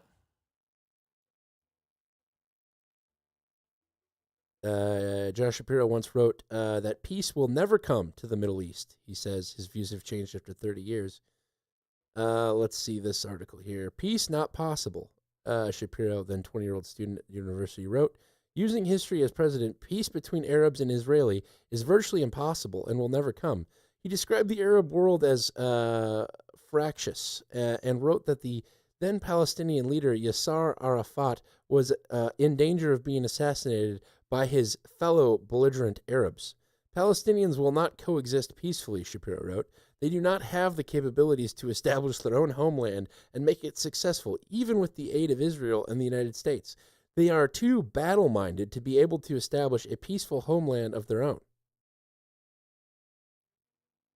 The governor is on a short list to be the vice president of Kamala Harris. Not anymore. Not anymore. So yeah, he does kind of sound like he might have been an Israeli asset. They kind of brainwashed him post-college. So there you go. Josh Shapiro, everybody. But I'm also tapped out. Should we call it a show? You got the controls. Let's get on out of here.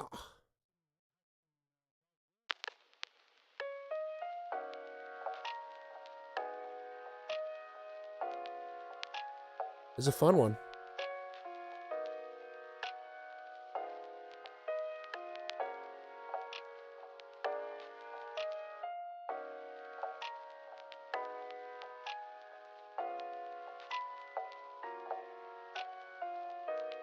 Hitting all of the high points, at least.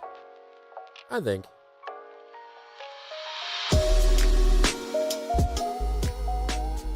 I like that this week we were relatively able to look back at, it felt like the last 4 weeks have just been boom, boom, boom with stories. This was the first week where it was like, all right, let's, it's not crazy enough. We can take a step back and reassess some of our stuff. And I think and our stuff is good. It is good. I think the Iran discussion was amazing.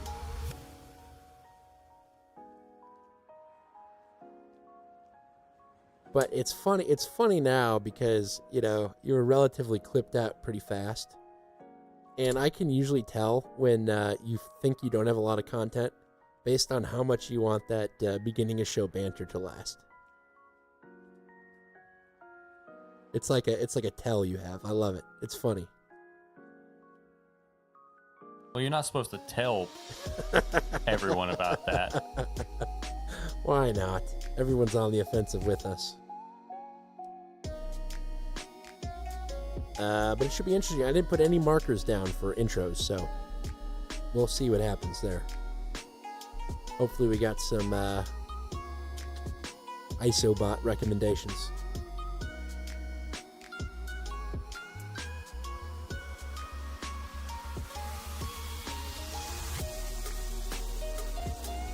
We'll see. And if you go back and listen to the show, or if you're listening to it after the fact, you'll see as well. You will indeed.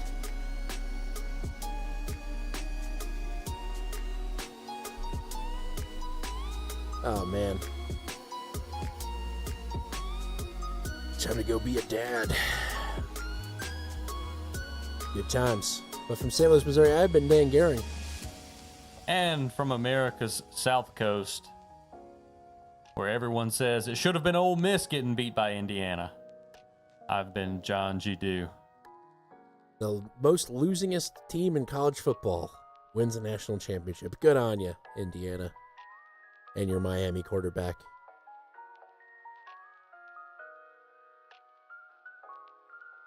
Well, see you next Tuesday. Stay sane. Keep one in the chamber. MMO. Out. Yeah. All right. Let's make this fast.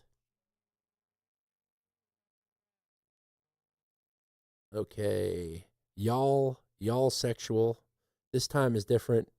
Trail of Bashir's. Revolution that never was. Killer's Bop. Trade bazooka. Trade rocket launcher. That's a great question. Choose Europe. EU Inc. Don Bach, which is, a Don Bach, Amy Bach. Feeding our 401ks. I'm a good journalist. My autism. Rosa Barks. Step back.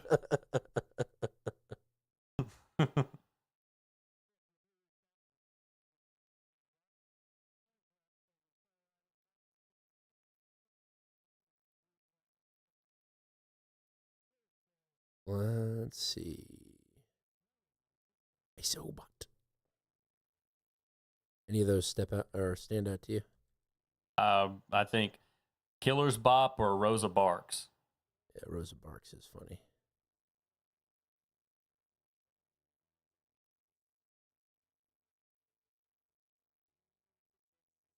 Isobot, ISO browser. Hashtag MMO.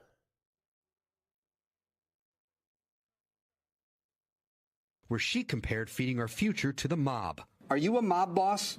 Absolutely not. No. Were you That might be funny. Are you a mob boss? Absolutely not. No. Oh, yes. So. Yeah, Gila douche. It was funny. Then there's no saying what the next request is going to be. He's not going to stop at Greenland. I heard it too. He's not going to stop. Greenland. I heard it too. He's not going to stop at Greenland. Next, he's going to be taking France. We're talking to him. We're understanding who he is, and he's understanding who we are. Type scenario. Type scenario. I hate that I say that. Way the regime can shut this down. This time is different. That so phrase. what we're trying to. This time is different. Pointed out in our very first tranche of coverage. Right. This time feels different.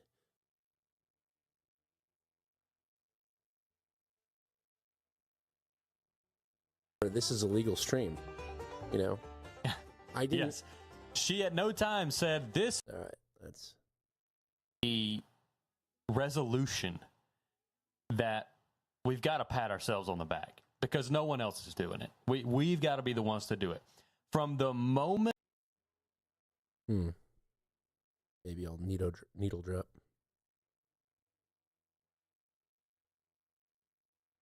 I like the Gila douche. The Gila douche. I would have been at the end of our Don't Know segment. I'd just like to find the recording of it. See what I did with that clip? Now everyone's like, what are the four of a net good that used to slander and quit it?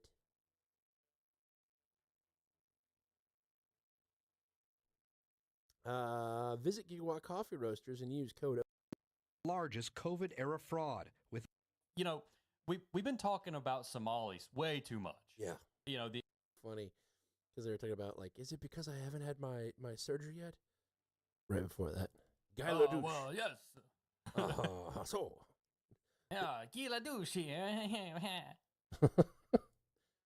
All right, let's do that.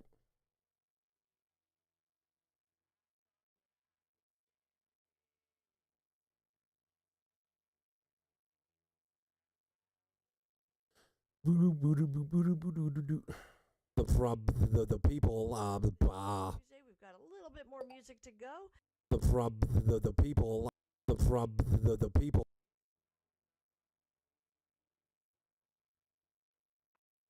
It must be.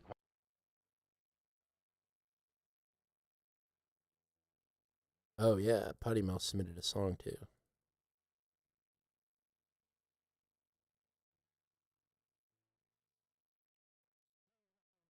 We got a potty mouth. Made for us too, as far as I can tell.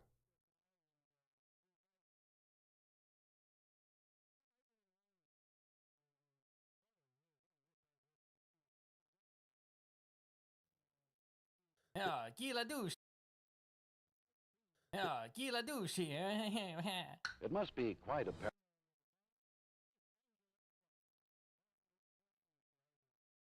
Yeah, gila douche. It must be quite apparent by this time to any thinking individual. Perfect.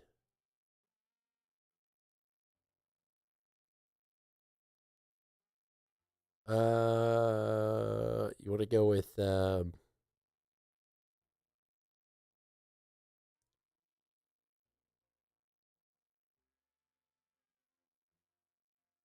you want to go with what's her name? Rosa Barks. It's topical. Yeah, I think so. It's funny.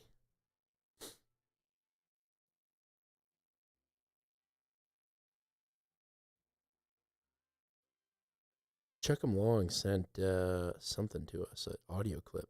Let's give it a listen.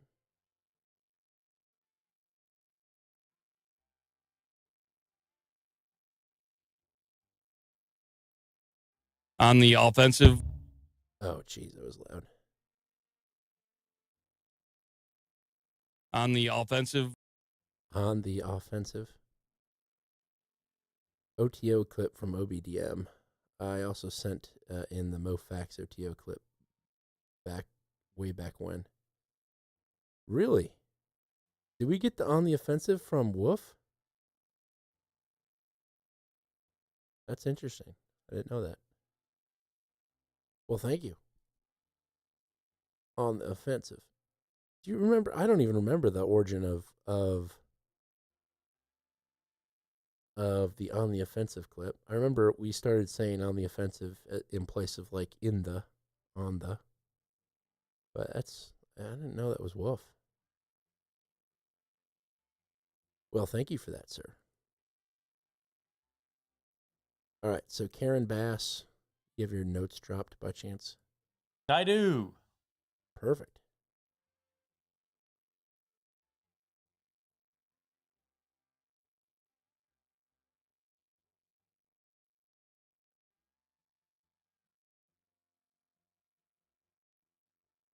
I set up some, I have a little macro controller, and I set a profile for Audacity, and it's amazing. Join clip, split audio, amplify volume, truncate silence. It's like cheat codes. All right, Rosa Barks.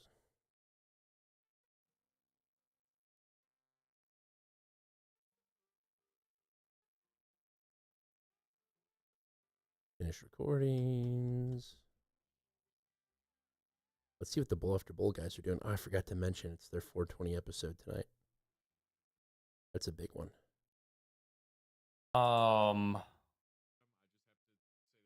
What are we doing for art? We got one. It's from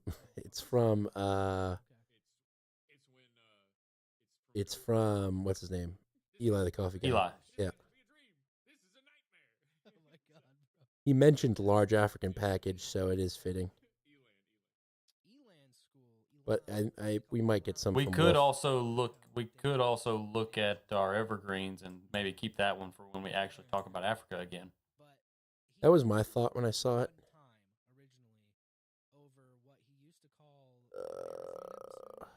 Which was a sick format. Like, I didn't know he used to do this until I stumbled upon the. You looking at the evergreens? No. He called it Mike's boarding school story, right? And basically, what they did was it ended up being a 12-hour ep, and they basically say like every hour they check in, and if they've made $150 in donations, then you buy like the audience buys another hour of the story. And so it ended up being like to 12 hours. And Are the evergreens just kind of peppered in this art folder? He ended up releasing it in 2-hour increments. Or the what? Are the evergreens just kind of peppered in this show it's art still on folder? feed. I mean, yeah. And I've only listened to the first 6 hours of it, but I've also watched this documentary that was made by one of the former students. Probably need to do a better job of cleaning Mike some of them actually up. interviewed that documentary maker years after. Yeah, I have seen the documentary. I have seen the doc. The doc is crazy. And then there's this web comic at elon.school. I think is the URL, elon.school. And I don't know how long it is, but I'm at like the 56th chapter of that shit or something like that. But it's crazy too. Everything about this school and the people that went to it is nuts. So it's like having him be on hiatus and kind of uncovering this part of his past has been crazy. I first got turned on to that, specifically the Elan School by Jimmy from Fish Tank, because he told me to watch this documentary, which is why I watched it. He said, look into the school, because that's what he wanted to talk about, because he went through a similar thing. And you can kind of tell from the kid's got some trauma. Sure. Like he went to that same process, that same school. And it fucked him up. You could tell like how when he gets like kind of cornered in the tank, how he kind of attacks, Yeah. And I'm going through old Chuck 'em Long photos. Kind of kill or be killed mentality that they kind of drive into your head at those kind of psychological torture camps. Sure. I think it's kind of fun too how some things, obviously not all, but like some things parallel to the fish tank experience itself, and also to like the Stanford prison experiments, and basically just like giving people a role and then keeping them inside of the same four walls for like as long as you can ride it out. I found one that might work. What that kind of breaks down into. What are you looking at? You kind of like I can save it in the folder. Like a brand new I'm looking back at them too. So which one? Describe it. This one is it's like a library, and it says playbooks on it. I haven't seen that one. It's kind of nuts. You remember the? It's not in the Evergreens folder. It's in an email. Yes. So I just saved it to the Evergreen folder as MMO lib. Oh, I see it. I got it. I'm good with that. That would work. I love Eli's art, but I agree with you. It should be saved. Next time there's African news, because it is good. It's a funny piece. It's a good piece. Damn. That was the original attic was like the Morse code was a triangulation of that. Yeah, I agree. That had this history of psychological torture. And I have got to get ready to that's fun. Put a sleeping baby down. Okay. Pretty sick. Sounds good. I will use MMO lib for the art. Looks good. School was missing out on was the super chat aspect. Yeah, the TTS. You wouldn't have to have students barking out the orders when you could have chat like be the prison guards. I think that's everything then. Chat access to the mag locks. Okay. Okay. Thought it was a good show. Yeah, same here. I do. I like you said. I like being able to kind of take a breath and look back at things. Right. Thought it was good. I was a little worried last night because I was like, I don't know if we're gonna bring enough, and then worked out. It's since been burnt down. Always seems to work out. Different times. It really does. Really does. Since this closing of the school, people have kind of crazy gone out there and taken their revenge a couple of different times. All right. Well, I'll talk to you later. I also have to get going here too. Okay. Yeah, that's interesting. Yeah.